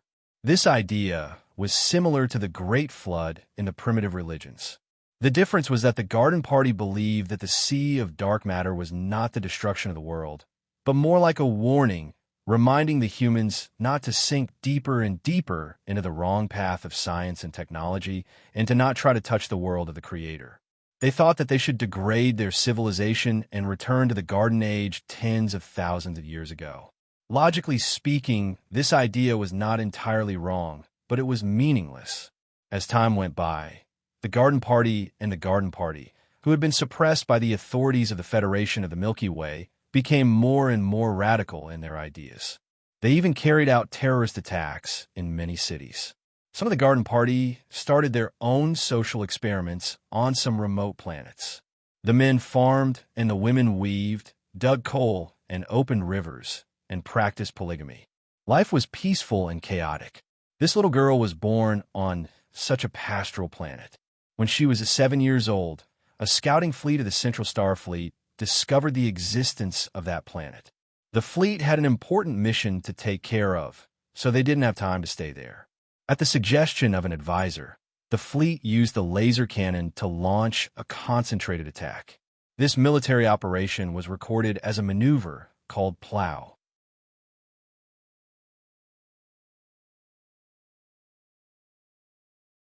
Chapter 879. Hundreds of lasers and high-energy particles, like primitive plows and harrows, made a cut on the surface of the planet. All the small bridges, flowing rivers, white walls, and black tiles were turned into scraps. The populace of the pastoral party died in such a way, turning into green smoke and becoming one with nature. The behavior of the fleet was of course illegal, devoid of humanitarianism. It could even be said that it was against humanity. However, the remote planet was not on the list, and few people knew of its existence. The government, the academic circle, and the press had no idea of the matter, so they had no way to investigate it. The little girl did not die. She was adopted by a mysterious old man as his daughter and received various kinds of education. She continued to devote herself to the cause of the pastoral party. Compared to other comrades, her belief was firmer and more radical. She believed that human beings were the fruits of evil and should be destroyed collectively. As a result, she became a terrorist, committing murder and arson on various planets, committing all kinds of atrocities. However, neither the Pastoral Party nor the Surrendering Party had any base in the Federation of the Milky Way, nor did they have any economic or scientific support. No matter how crazy their willpower and killing were, they were merely trivial fights for a civilization. It was not until a few years ago that the organization led by her had the opportunity to expand with the secret support of a seriously ill and incurable rich man. She found a base on this holiday planet. The rich man died of illness last year, and nobody could influence her anymore. The crazy idea in her mind became more and more real, and then she started to turn it into reality. She obtained a device that could generate gravitational fields of the third level through a certain aristocratic family. She hid it at the bottom of the huge waves area without being monitored by the government. She modified the device to generate gravitational fields to ensure that it could possibly tear the space apart when it worked at an excessive amplitude. What she needed to do now was to consider when she should choose the day when the extinction of the human beings would begin. It was then that she received an order from the military to receive some distinguished guests. She soon found out the identity of Shun Yunmai and the secret rumors. If she could kill the leader of the military of the Federation of Milky Way while opening the space crack, what could be better than this? She made a decision without hesitation, which led to today's earth-shattering explosion and the subsequent events. Having read the woman's life in her mind, Jingjiu drew back his finger. The woman's eyes were a bit bewildered. "I know who you are," she said reflexively. It was obvious that she didn't know what had just happened. She didn't know that the other party already knew everything. Shun Yunmai, who was held in the crook of Jing Jiu's arm, clicked his tongue. It was unclear whether he was mocking or sympathizing with Jing Jiu. The woman looked at the charred head with disgust and unwillingness in her eyes and said, "You're lucky today." In her opinion, if she could open a crack in the space here and bring in the sea of dark matter and then kill this important figure in the military, the human society would be in turmoil. At that time, her organization could take advantage of the situation and create a brand new situation. As for the constant expansion of the cracks in the space, the situation would get out of control and the human civilization would soon be destroyed by the sea of dark matter. Those comrades of the Pastoral Party might worry about it, but she didn't care. Everything would be destroyed. That would be the most perfect ending, just like the countless laser beams that fell from the sky that year. Be destroyed, be destroyed. Jingjiu said nothing more. He held Shun Yunmai's head and flew toward the sky.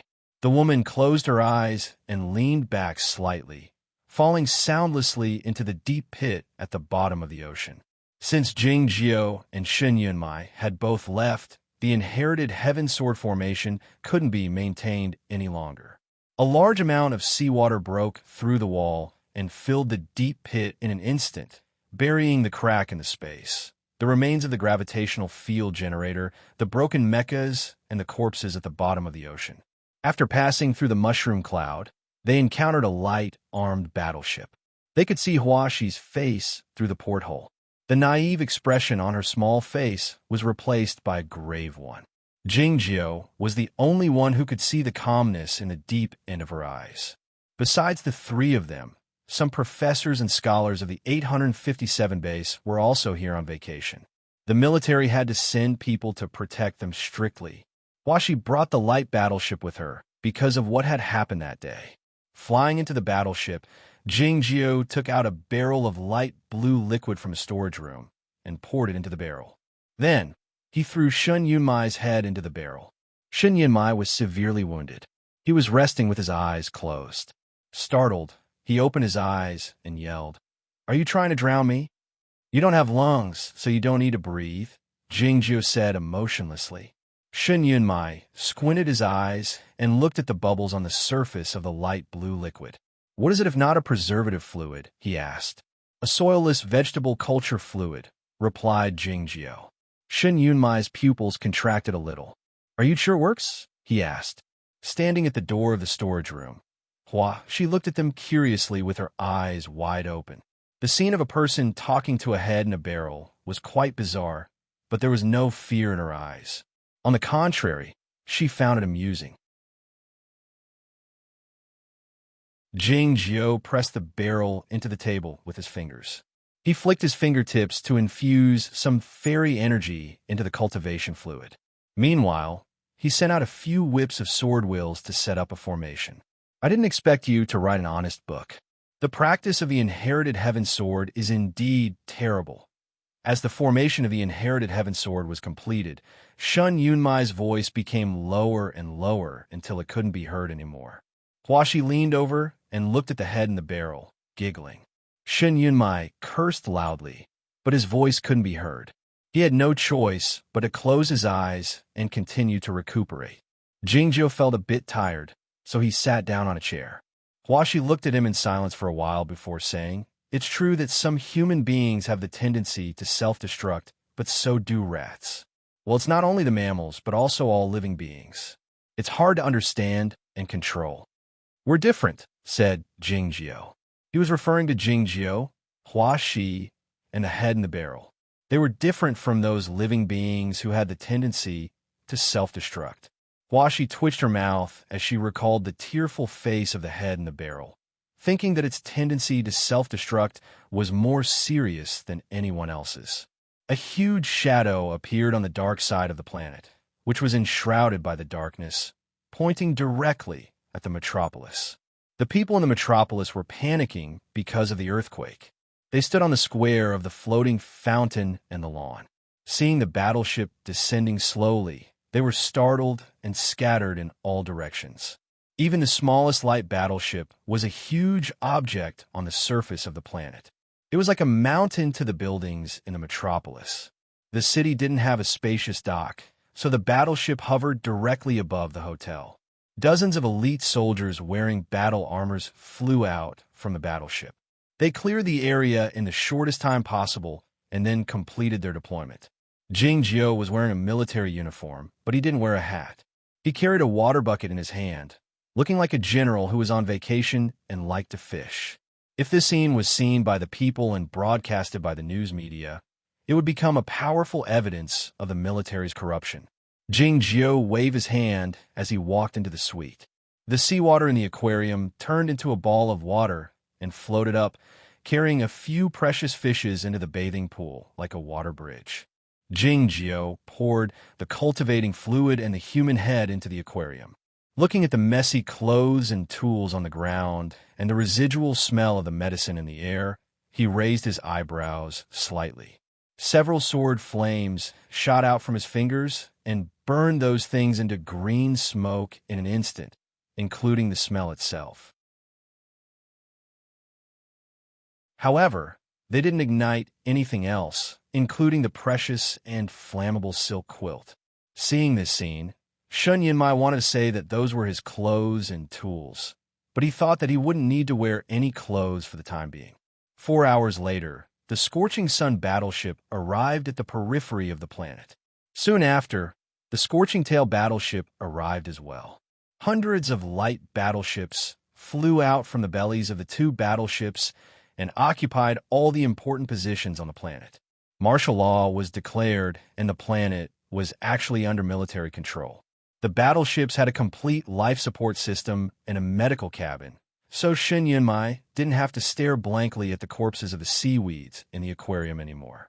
Jing Jiao intended to send him to the Scorching Tail battleship, which was his own battleship, so he would feel more at ease there. But Shen Yunmai didn't agree and wanted to go to the Scorching Sun battleship. Jing Jiao understood what Shen Yunmai was suspecting. It was then that the opinions of the military arrived on this holiday planet along with the two battleships. Generally believed that Shen Yunmai was not suitable to be the commander of the nuclear fleet based on the current situation. He nominated a new candidate and asked Jing Jiao for his opinion. The candidate was Jian Shilai. "What's your opinion?" Shen Yunmai's voice was a bit erratic. It was unclear whether it was because he was weak or because of some other psychological reasons. He was indeed suspecting something. Otherwise, he wouldn't have chosen to go to the Scorching Sun battleship instead of his own Scorching Tail battleship. The woman who called herself the Queen of the Dark Night, the organization of the Pastoral Party, the third-level generating device of gravitational field that came from a certain aristocratic family, the dying rich man, and the mysterious old man. This story was a bit cliché, so it sounded like it was true, but there were too many coincidences. People like him and Jing Jiao didn't believe in things like fate. They only believed in mathematics. If there were too many coincidences and the probability of it falling below a certain line, it was no longer coincidence. There must be something wrong with it. So, I wanted to deal with him. Of course, the other party might want to deal with Jing Jiao, but they didn't expect that this guy would suddenly go to the sun. The light beam illuminated every corner of the city, and the buzzing sound of the engines of the mechas filled the night sky. On the top floor of the hotel, where there was no light, the captain of the Scorching Tail battleship and his subordinates didn't find the person they wanted to see.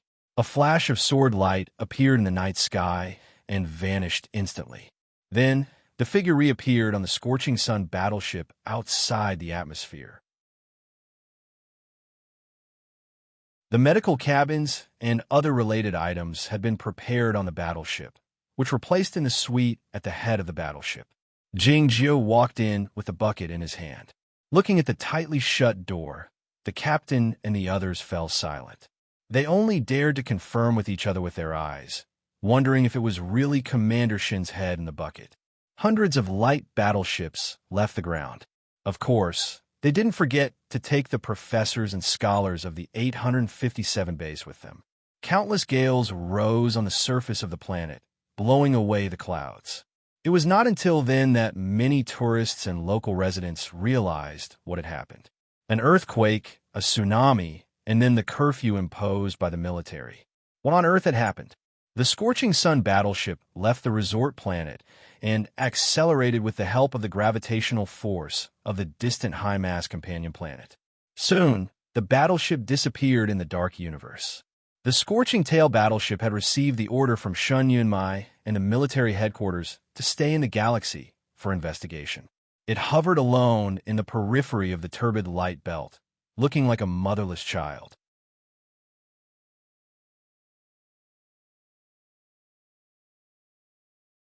Chapter 880. Along with a loud opening sound, the high-strength composite material board was put away. The starlight in the sky illuminated the interior of the battleship. The Scorching Sun battleship had just passed through the warped black hole for a long time. Everybody on board felt tired. Some officers had fallen asleep while sitting in front of the control panel. Jing Jiao stood by the window in silence. It was unclear what he was thinking. The starlight shone on his face, looking like a poem or a painting, like the sea of stars itself, mysterious and beautiful. If it were the same journey from the Stargate base to the main planet, Zhong Lizi and Jiang Yusha would have held hands and peeped at him secretly, the expressions in their eyes growing more and more infatuated. Huaxi was also watching attentively, but she wasn't looking at Jing Jiao. Instead, she was looking at the head in the medical cabin. The medical cabin had been modified. The regenerative part of the living tissue was isolated into a square box, which was filled with a light blue liquid. The liquid was not the soilless vegetable cultivation liquid that Jingjiu had found randomly, but a special biological nutrient liquid and a large amount of medicine. As for those floating objects that looked like golden grains, they should have something to do with the fairy energy. The light blue liquid was very complicated in terms of its color and composition, giving off an eerie feeling that it was both ugly and abundant. Moreover, a head was floating in it. Shen Yunmai had been sleeping with his eyes closed most of the time. The explosion of the superparticulate nuclear power furnace was many times more dreadful than a nuclear bomb. He had been wounded severely this time. Unlike before, he couldn't stand up with a mechanical arm or an iron body. Huashi crouched by the medical cabin, looking at the head bobbing up and down in the blue liquid with a curious expression on her face. Tell me, why hasn't his head sunk? Is it because the specific gravity of the liquid is similar to that of a human body? But he is not a human being. She suddenly thought of another question. Even though he had a body, he didn't have a heart and lungs. Wasn't that the rumored heartless person? And what is the source of his energy? Why isn't he dead when there is only a head left? Look at him. He looks like a dead fish. Standing by the window, Jingjiu didn't pay attention to her questions. He was fully aware that many of her questions were asked knowingly. Huashi looked at the wrinkled skin on the head's face. She wanted to poke it with her finger to see if it felt like fish skin. When her fingertips were about to touch him, Shen Yunmai suddenly opened his eyes. He looked at her and said emotionlessly, "I'm not a dead fish." After saying that, he spat out 2 mouthfuls of saliva with some difficulty and complained to Jingjiu's back. "Why is this thing salty? Are you really going to turn me into a salted fish?" Huashi shouted, "You're so disgusting. How dare you spit?" Shen Yunmai was enraged and said, "I only have my head left now. Where else can I go to throw up?" Huashi said, "Why are you so fierce? You're just relying on the fact that you only have one head left. I said it's disgusting because you'll vomit in the nutrient solution. When the time comes, you'll have to drink it yourself." Shen Yunmai was taken aback for a moment. Then, he found it reasonable and also felt disgusted. He even had a natural desire to vomit. He said indignantly, "This is too much. I say, hey, you're here?" The Scorching Sun battleship rang out with the automatic matching of digital marks, followed by the sounds of various systems. 2 battleships appeared on the light screen, tens of millions of miles away. One of the battleships was of the same level as the Scorching Sun battleship, but much more advanced than the Scorching Sun battleship. The other battleship was a bit peculiar. It was dark all over and had a slender body. The black paint of the battleship was not common. It should be made of some special material, which could not reflect the light of the fixed star from any direction. If it were not for the laser signal, it would be impossible to discover its existence. The material used for the hull of the black battleship was similar to the composite material used by the human aircrafts to pass through the warp hole. It could be used, but it was unnecessary because it would be too wasteful. The Scorching Sun battleship and the other 2 battleships started to decelerate at the same time. Under the automatic processing of the command system of the fleet, they started the long docking process. Why didn't he just fly directly? Why do you have to play this trick? Is a handover ceremony that important? Does he think that I can stand up and shake hands with him?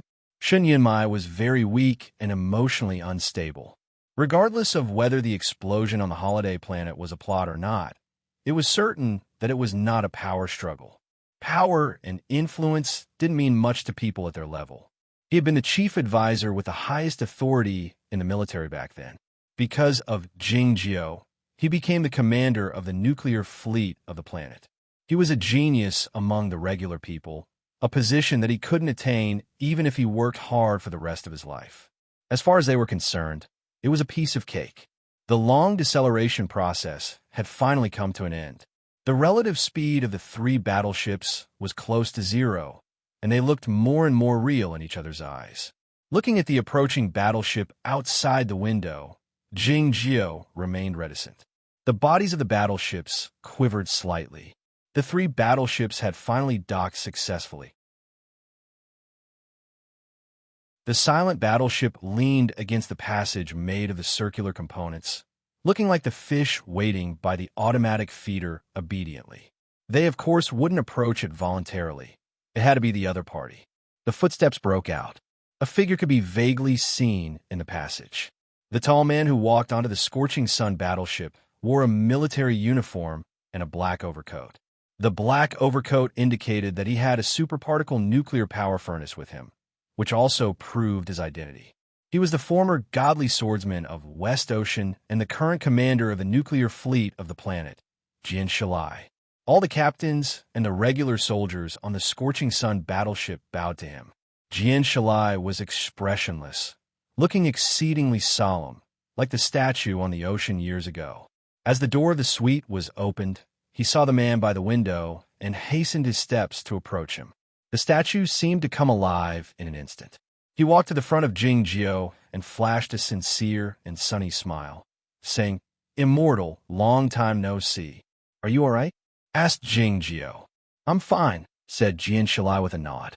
Jing Jiao looked at him for a long time before saying calmly, "That's good."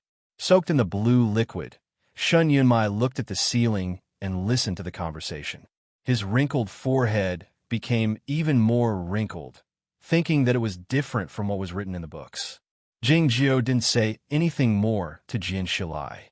It was not that the cultivation practitioners didn't like to waste time on small talk. It was because Shun Yunmai couldn't afford to waste time in the current situation. The conditions on the battleship were limited. If he wanted to survive and recover from his wounds, he had to go back to the Science Academy of the Federation. Shun Yunmai had lived and worked there for a while, and he had completed all his modification plans there. More importantly, he wasn't even willing to set foot on the Scorchtail battleship, so he couldn't leave it at ease. Looking at the expression in Jing Jiao's eyes, Shun Yunmai said, "It's all right. It belongs to my family."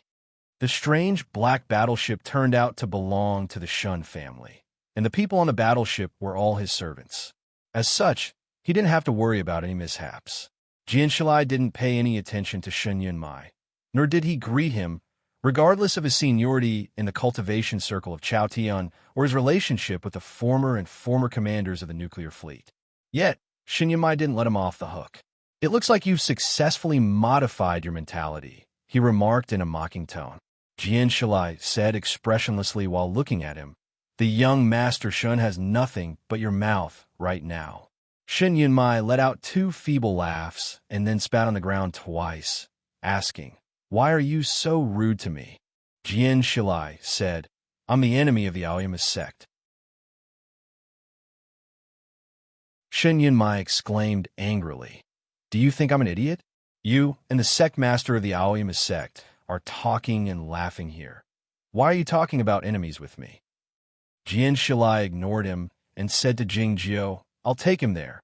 "No," Shun Yunmai said, "I only trust Jing Jiao." Hua Shi, who had been silent all this while, couldn't help but ask curiously, "This man is cold and indifferent. Why do you all trust him so much?" "You're just a little girl," retorted Shun Yunmai. For the sake of the reputation of the military of the Federation and the young Master Shun, the bucket couldn't be used anymore. Jing Jiao walked out of the scorching sun battleship with a box in his hand. He paused for a while on the circular passageway and took a look at the permanent star the size of a grain of rice in the distance, and then continued walking forward. It didn't take long before he entered the peculiar black battleship. The hundreds of workers on the battleship were not wearing the military uniforms, but black uniforms. Their expressions were calm and nonchalant, looking almost the same. Led by a female housekeeper, all of them knelt on the ground and bowed. Jing Jiao knew that these people were not kneeling for him, but for the head in the box. He scanned these workers with his gaze and found a certain imprint in the deep part of their spiritual world. This reminded him of the mental imprint mentioned by the specialists on the 857 base. The female housekeeper didn't take the box. She led him to the deep part of the battleship. It was an independent space, made of a thick and strong alloy. The walls had a smell that Jing Jiao disliked the most, the smell of the generator of the gravitational field. The female housekeeper's hair was tied up tightly, and her eyebrows were very pale. She was about 30 or 40 years old. Her expression was as nonchalant as the other workers, but she treated Jing Jiu respectfully. She should know the inside story. Thank you very much for taking care of our young master. We'll be careful on the way back. Don't worry. Jing Jiu looked at her in silence, saying nothing. The female housekeeper was aware of what he was looking at, but her expression was still nonchalant. She had no intention of concealing it. It was true that the imprint also existed in her spiritual world, which meant that none of the people on this black battleship would betray the Shun family. Therefore, Shin Yumai's safety was not a problem. The generator of the gravitational field hidden in the alloy wall started to be activated. Jing Jiu didn't want to stay any longer. He opened the box and grabbed Shin Yunmai's head out. Seeing this scene, the icy countenance of the female housekeeper finally showed some changes. It seemed that she felt his action was too rude.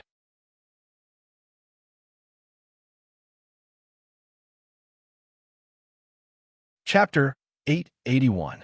This battleship had been prepared for a long time. To be more precise, it was originally prepared for Shin Yunmai. The room was full of sophisticated instruments and equipment. It was very clean and could be adjusted to a vacuum environment at any time, so no infection would occur. Even if some spores drifted in, they wouldn't survive for a long time. This place could be regarded as the most advanced operating room, and it was very comfortable. Everything was in line with Shun Yunmai's aesthetic requirements and practical needs. For example, the apparatus that contained the life-sustaining solution. Shin Yunmai's head was immersed in the solution, and he felt like he was soaking in a bathtub. The size and depth of the solution were perfect, and even the temperature of the nutrient solution was adjusted appropriately.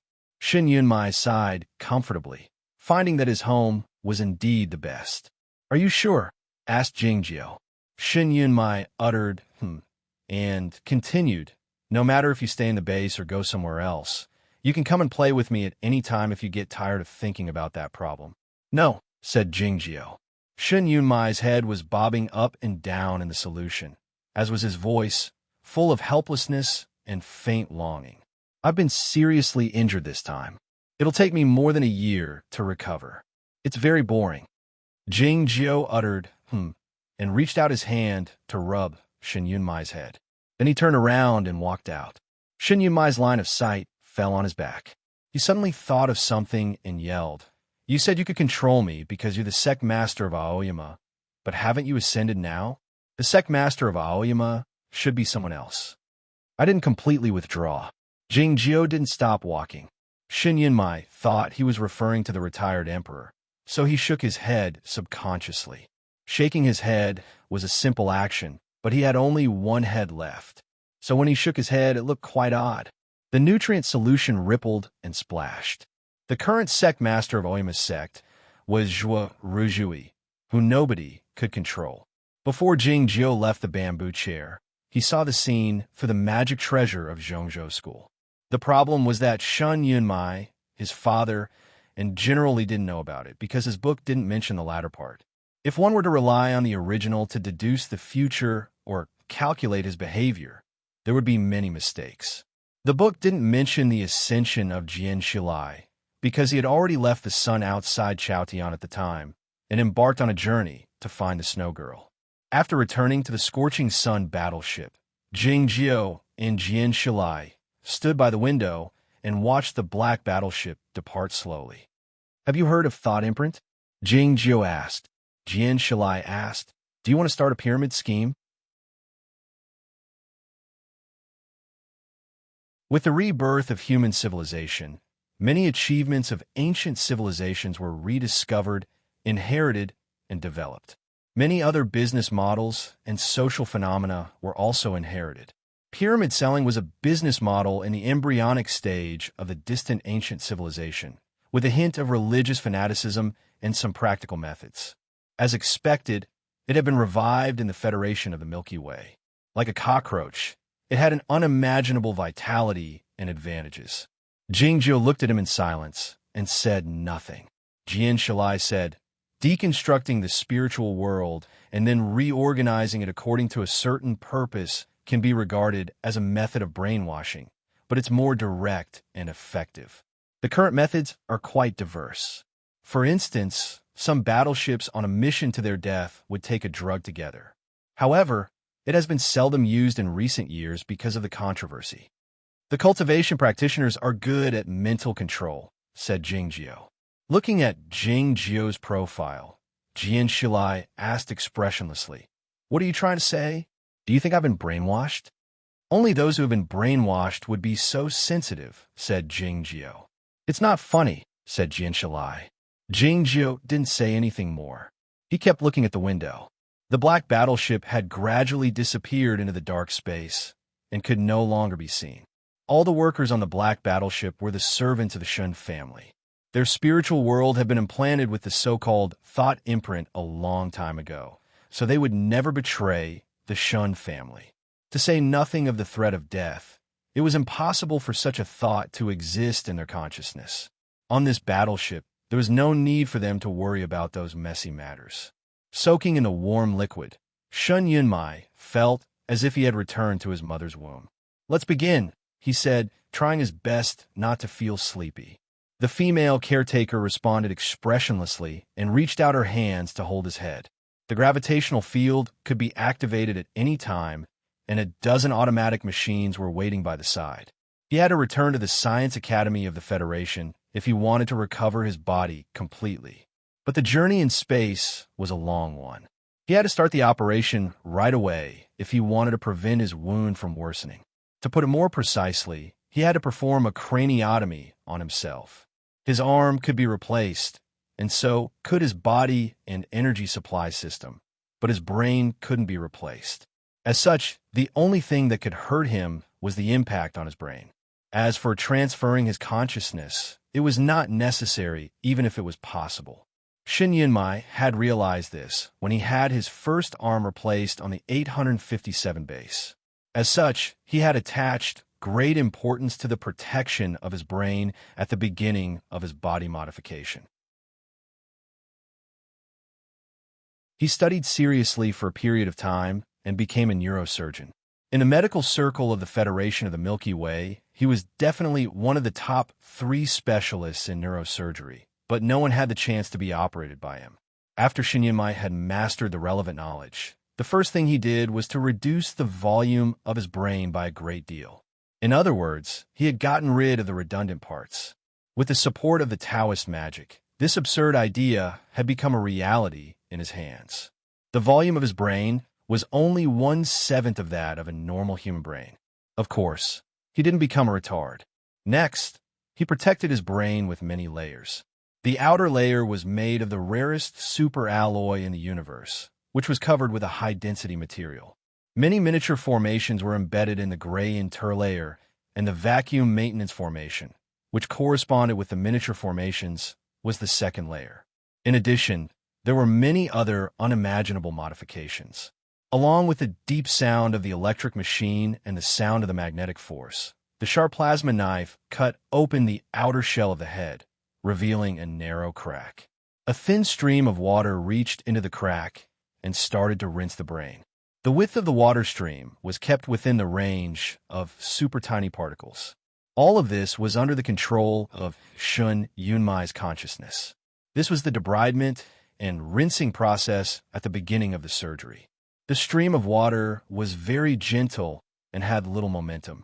The stream of water would become thinner later and become a cutting knife, which would start to repair his brain. As the most gifted cultivation practitioner in the sword sect of Aoyama, Shun Yunmai was well aware of the importance of a sword.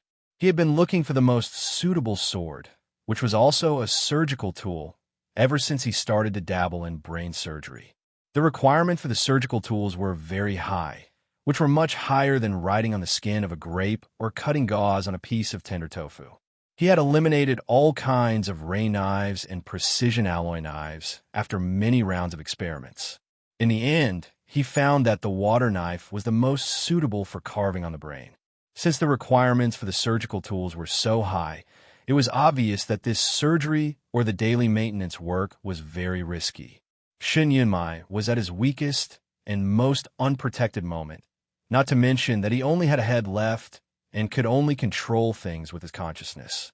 He dared to put himself in such a dangerous situation only in this battleship and a laboratory of the Academy of Sciences, and only when he was served by the servants who had been branded with the Thought brand. Otherwise, he would have asked Jingjiu to stay and try to see if this legendary sword was better than the water knife.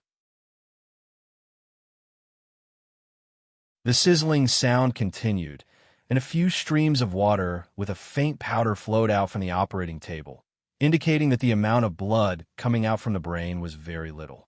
Shen Yunmai closed his eyes and rested for a while.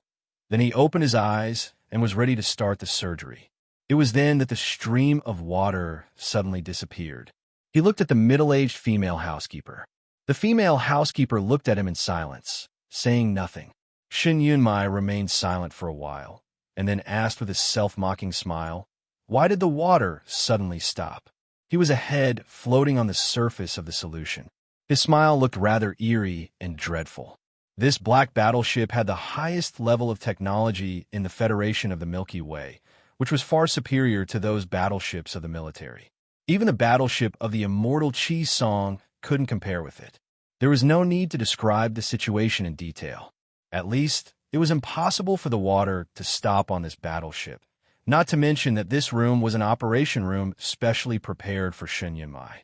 Since it was impossible for the water to be in arrears, there was only one explanation.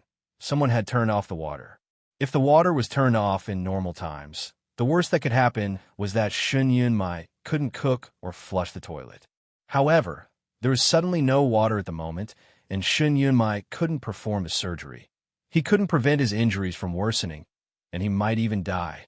"It's me." The question about the water being cut off was quite ridiculous, but the female housekeeper gave an honest answer. Shen Yunmai looked at her in silence and said, "I don't understand." "I don't understand either," said the female housekeeper.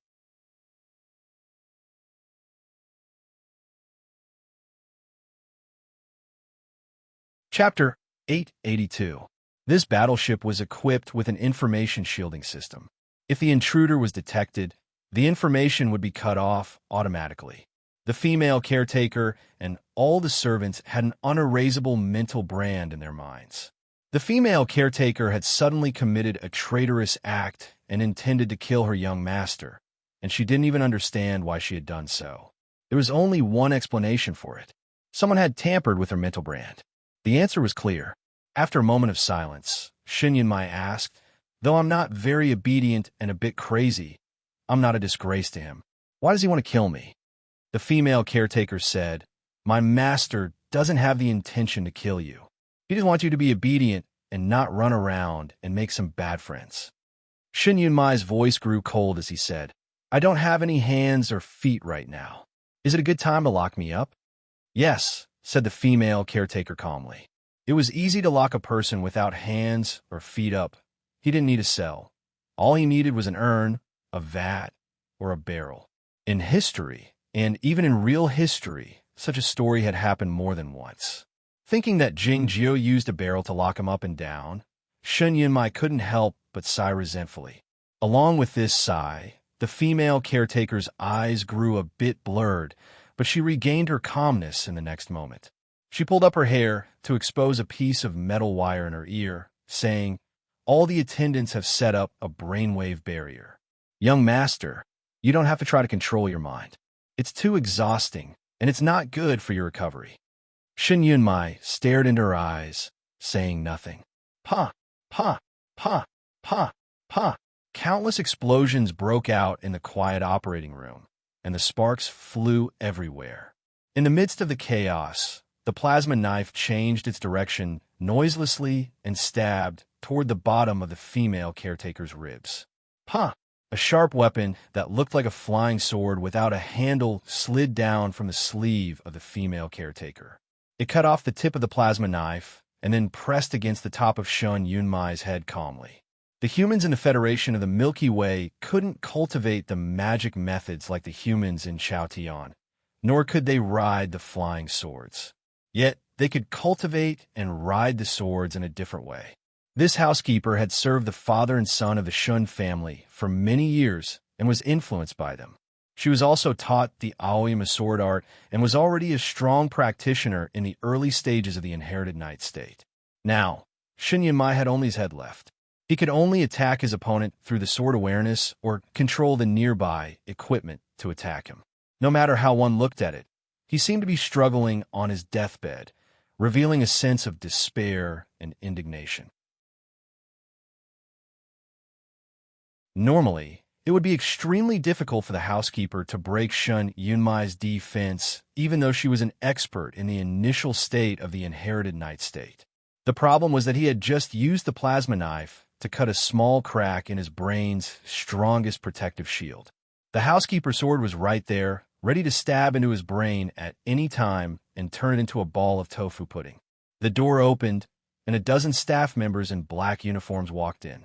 They had cut off all access to the room, be it to energy or information. Then they moved everything out, from his surgical equipment to the tables and chairs. Then they made some simple physical barriers, replacing the electric curtains with cotton curtains, and hung them over the windows. Finally, the housekeeper put away her flying sword and roughly pulled off the silver stud on his earlobe. Then she led everyone out of the room. Along with a buzzing sound, a beam of pale blue light expanded from a dot into a ball and disappeared into the space. It was the image of the Higgs scattering after the gravitational field generator was activated. It seemed that nothing had happened in the room. In fact, it had been isolated into a completely independent world. It was completely dark. All the lighting equipment in the room had been taken away. Shin Yunmai was immersed in the solution with an indifferent look in his eyes. No one knew what he was thinking. For some reason, he didn't give up feeling when his body was being modified. So he could still feel pain, but he had lowered the sensitivity. He had felt pain when the Huangyu No. 3 planet melted the space crack, the explosion at the bottom of the sea, and his body was completely destroyed, but he didn't take it seriously. For some reason, the housekeeper tore his earlobe when she pulled off the silver stud, and the pain was so real. He wanted to reach out his hand to touch his earlobe, but then he remembered that he didn't have hands. He felt that his heart was a little empty, or maybe it was painful. He wanted to reach out and rub it, but then he remembered that he didn't have hands, and he didn't have a heart many years ago. Was a human without a heart still a human? Of course it was. But the heartache was a bit inexplicable. The dark world was not scary, and he had long been used to it. He could also see the light that others couldn't see, such as the residual discharge of the plasma knife and the scattering from the edge of the closed curved loop of the gravitational field. From his point of view, being heartless and handless was not a particularly miserable thing. He seemed to be grateful that the old man was merciful enough not to gouge out his eyes. Oh, these eyes were precious. Of course, even if his eyes were gouged out and he entered the real dark world, he wouldn't feel afraid.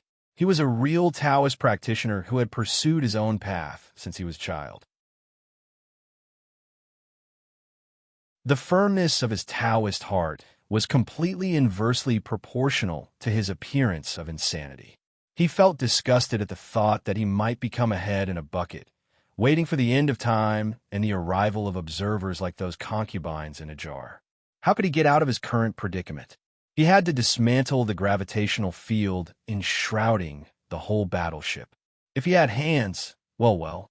He thought again that he didn't have hands, so he had to rely on his sword awareness to control the thoughts of those servants. However, it was impossible for them to think of this, as they had already put on the signal shielding equipment. Who had he mentioned the word wearable to recently?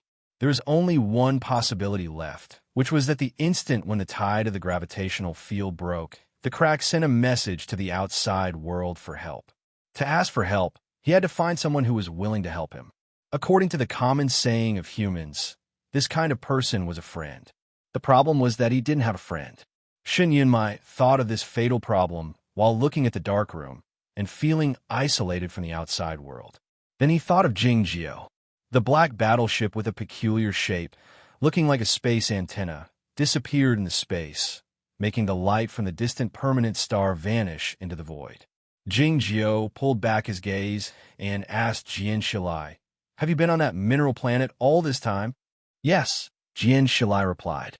"Li Chunyang found me." I'm not his equal even if I don't have the micronuclear power furnace. Jing Jiao said, few people can comprehend the all-in-one. Jian Shalai reminded him, his sword work is not as good as yours, but this is a new world nonetheless.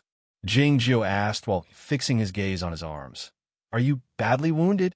Jian Shalai raised his hands and looked at them for a while under the dim light of the permanent star outside the window. I'm still getting used to it, he said. He didn't answer Jing Jiao's question directly. It was because the battle on the mineral planet and the subsequent events were too painful for him to recall. I didn't expect you to become the commander of the fleet, said Jing Jiao. Nice to meet you, Mr. Advisor, said Jian Shalai. If the people in Chaotian knew that these two immortal swordsmen who had an indifferent temperament and didn't care about worldly affairs had become officials, they would think it ridiculous and feel bewildered. It's different. I'm the sect master of Aoyama, explained Jing Jiao. The branch of the Foggy Island had a deep grudge against the Aoyama sect, and Jian Shalai had suffered a great loss at the hands of General Li, so he had no reason to help the Aoyama sect. I think what he said is sensible. The issue of the Sea of Dark Matter has to be resolved sooner or later, said Jian Shalai.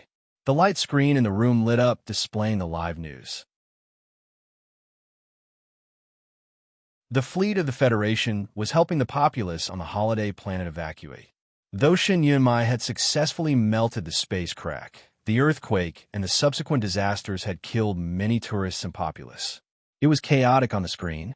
Though the satellite cameras were too far away to hear the sounds, they could still sense the fear of the populace.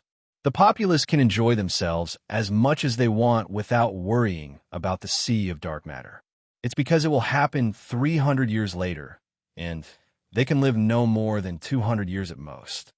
Looking at the chaotic scene on the planet, Jian Shalai continued, but we are different. We can live tens of thousands of years, or even longer. We stand at a higher position and live longer than the regular humans, so we have to consider these issues. You talk more than before, remarked Jing Jiao. So do you, said Jian Shalai. After a moment of silence, Jing Jiao asked, who is the instigator? Jian Shalai said, the installation of the gravitational field should have something to do with the Rand family. The person who is in charge of it is the Garden Party. The leader of the Garden Party is a mysterious old man who calls himself Enlightened. Jing Jiao pressed, enlighten the populace and bring light to the world. No, said Jian Shalai. He wants to start a new civilization.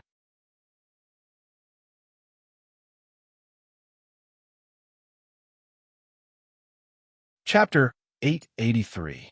The circular passageway retracted slowly, turning into a metal ball the size of dozens of cubic meters. It was taken back by the battleship, like the bait being swallowed by a huge fish. The battleship was painted with the emblem of the Central Star Fleet, which was intermittently visible under the glow of the distant permanent star. Seeing the battleship leave slowly and vanish into the space after turning into a rainbow, Jing Jiao was still standing by the window, deep in thought. Huashi pushed the medical cabin out of the room and started boiling tea for Jing Jiao. Are you worried? She asked casually. Thinking of what Jian Shalai had said earlier, Jing Jiao looked at the glinting ring, wondering when Ran Handong would send him the news.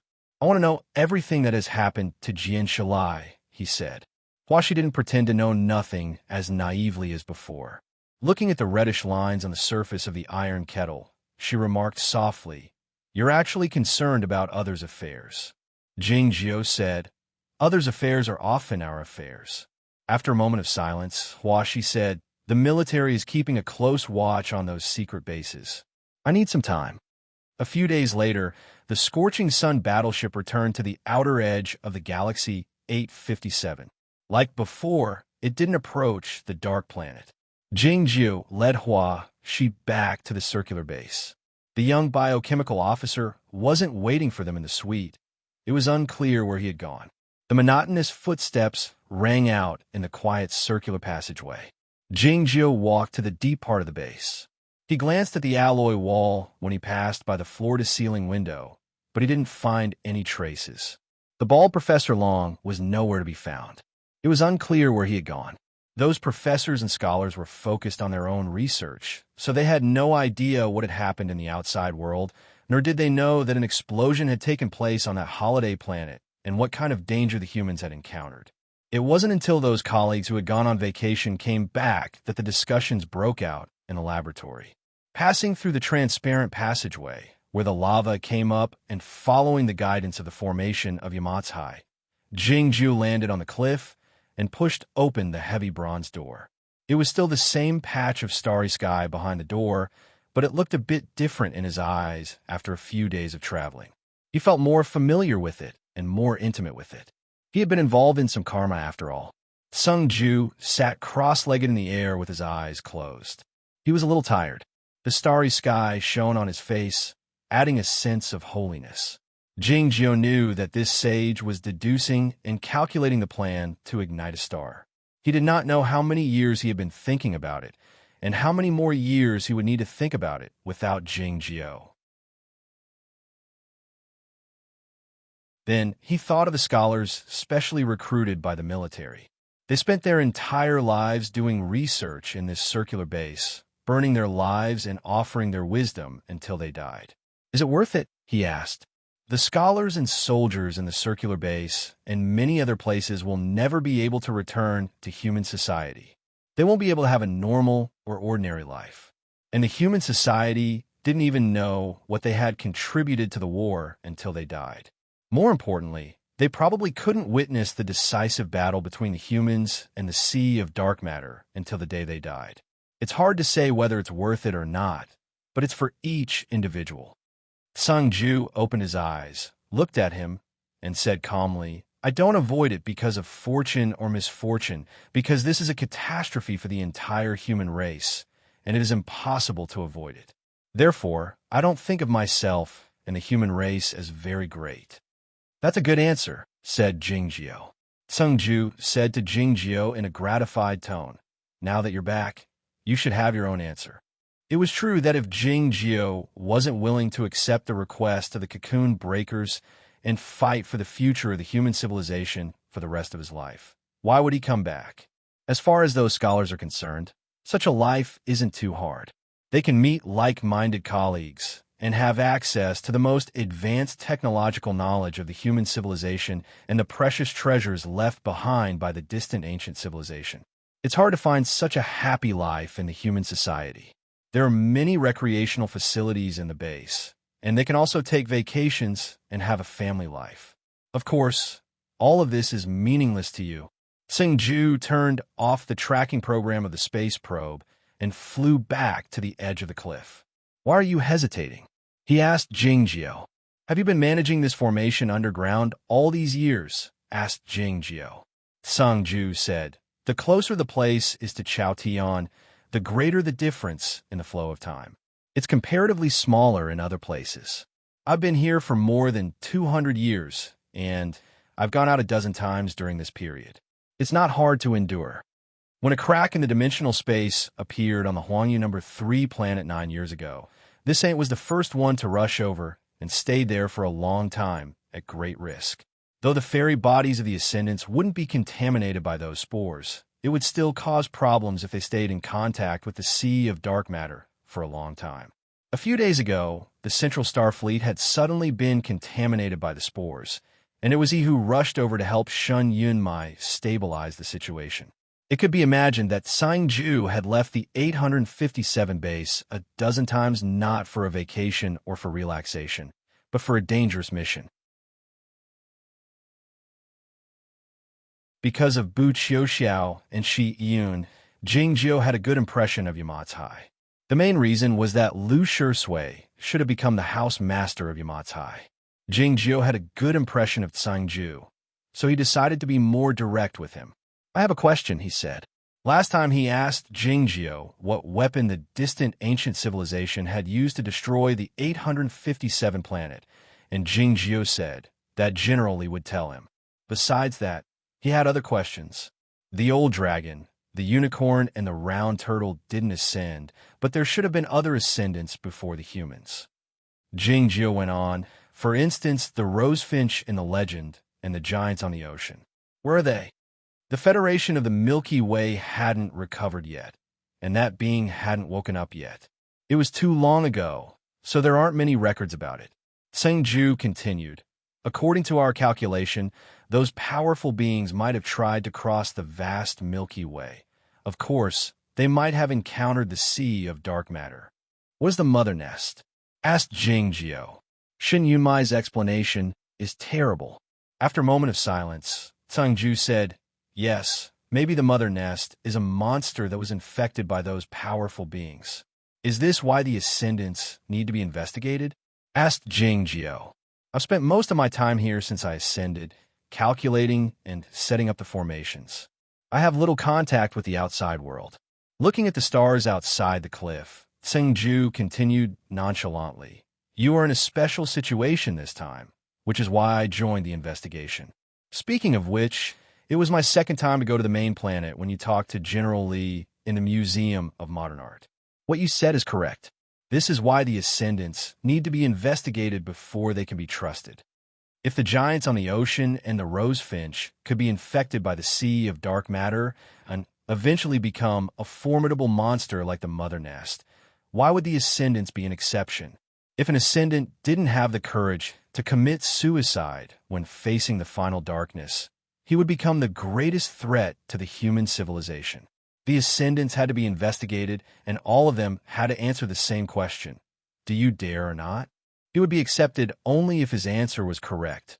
Otherwise, he would be erased in advance. The ascendants who didn't have the courage to leave the vicinity of Chaotian like Bairun and the disgraced fairy were not in any danger. In comparison to this question, the difference between the orthodox and the deviant was not important. Though what Zhao Liu said sounded sensible, Jingjiu still didn't think so, saying, it's ridiculous. The existence and destruction of a civilization requires caution. Though I can't completely accept what your Oyama sect has done, I can understand it. Sengju went on, life is truly peculiar. The human nature is merely a hidden part of it. One could do anything to survive. Jingjiu suddenly asked, where is the Grand Master? It became deathly quiet in the area because of this question. Even the sea of stars outside the cliff seemed to be twinkling. Sengju was surprised. It took him a long time to calm down, saying, I don't know. You know, Jingjiu said. I really don't know, said Sengju. You should know, said Jingjiu. Why? Asked Sengju, feeling baffled. Jingjiu said, it's because you've been looking at this patch of the starry sky for more than 200 years. If you can't calculate it, how can you ascend? Billions of stars hovered quietly in the space of the Earth's core. In fact, many changes were hidden in them. The changes were regular, and the regular changes would point to many points that people wanted to know. Looking at the patch of starry sky, Sengju remained silent for a long time before asking, why did you ask me? Because you trust me, replied Jingjiu. Sengju pulled back his gaze and asked while staring into Jingjiu's eyes, what do you intend to do? You're tuning in to the Warrior Lore YouTube channel. Don't forget to subscribe and join us on this journey to catch the most captivating stories.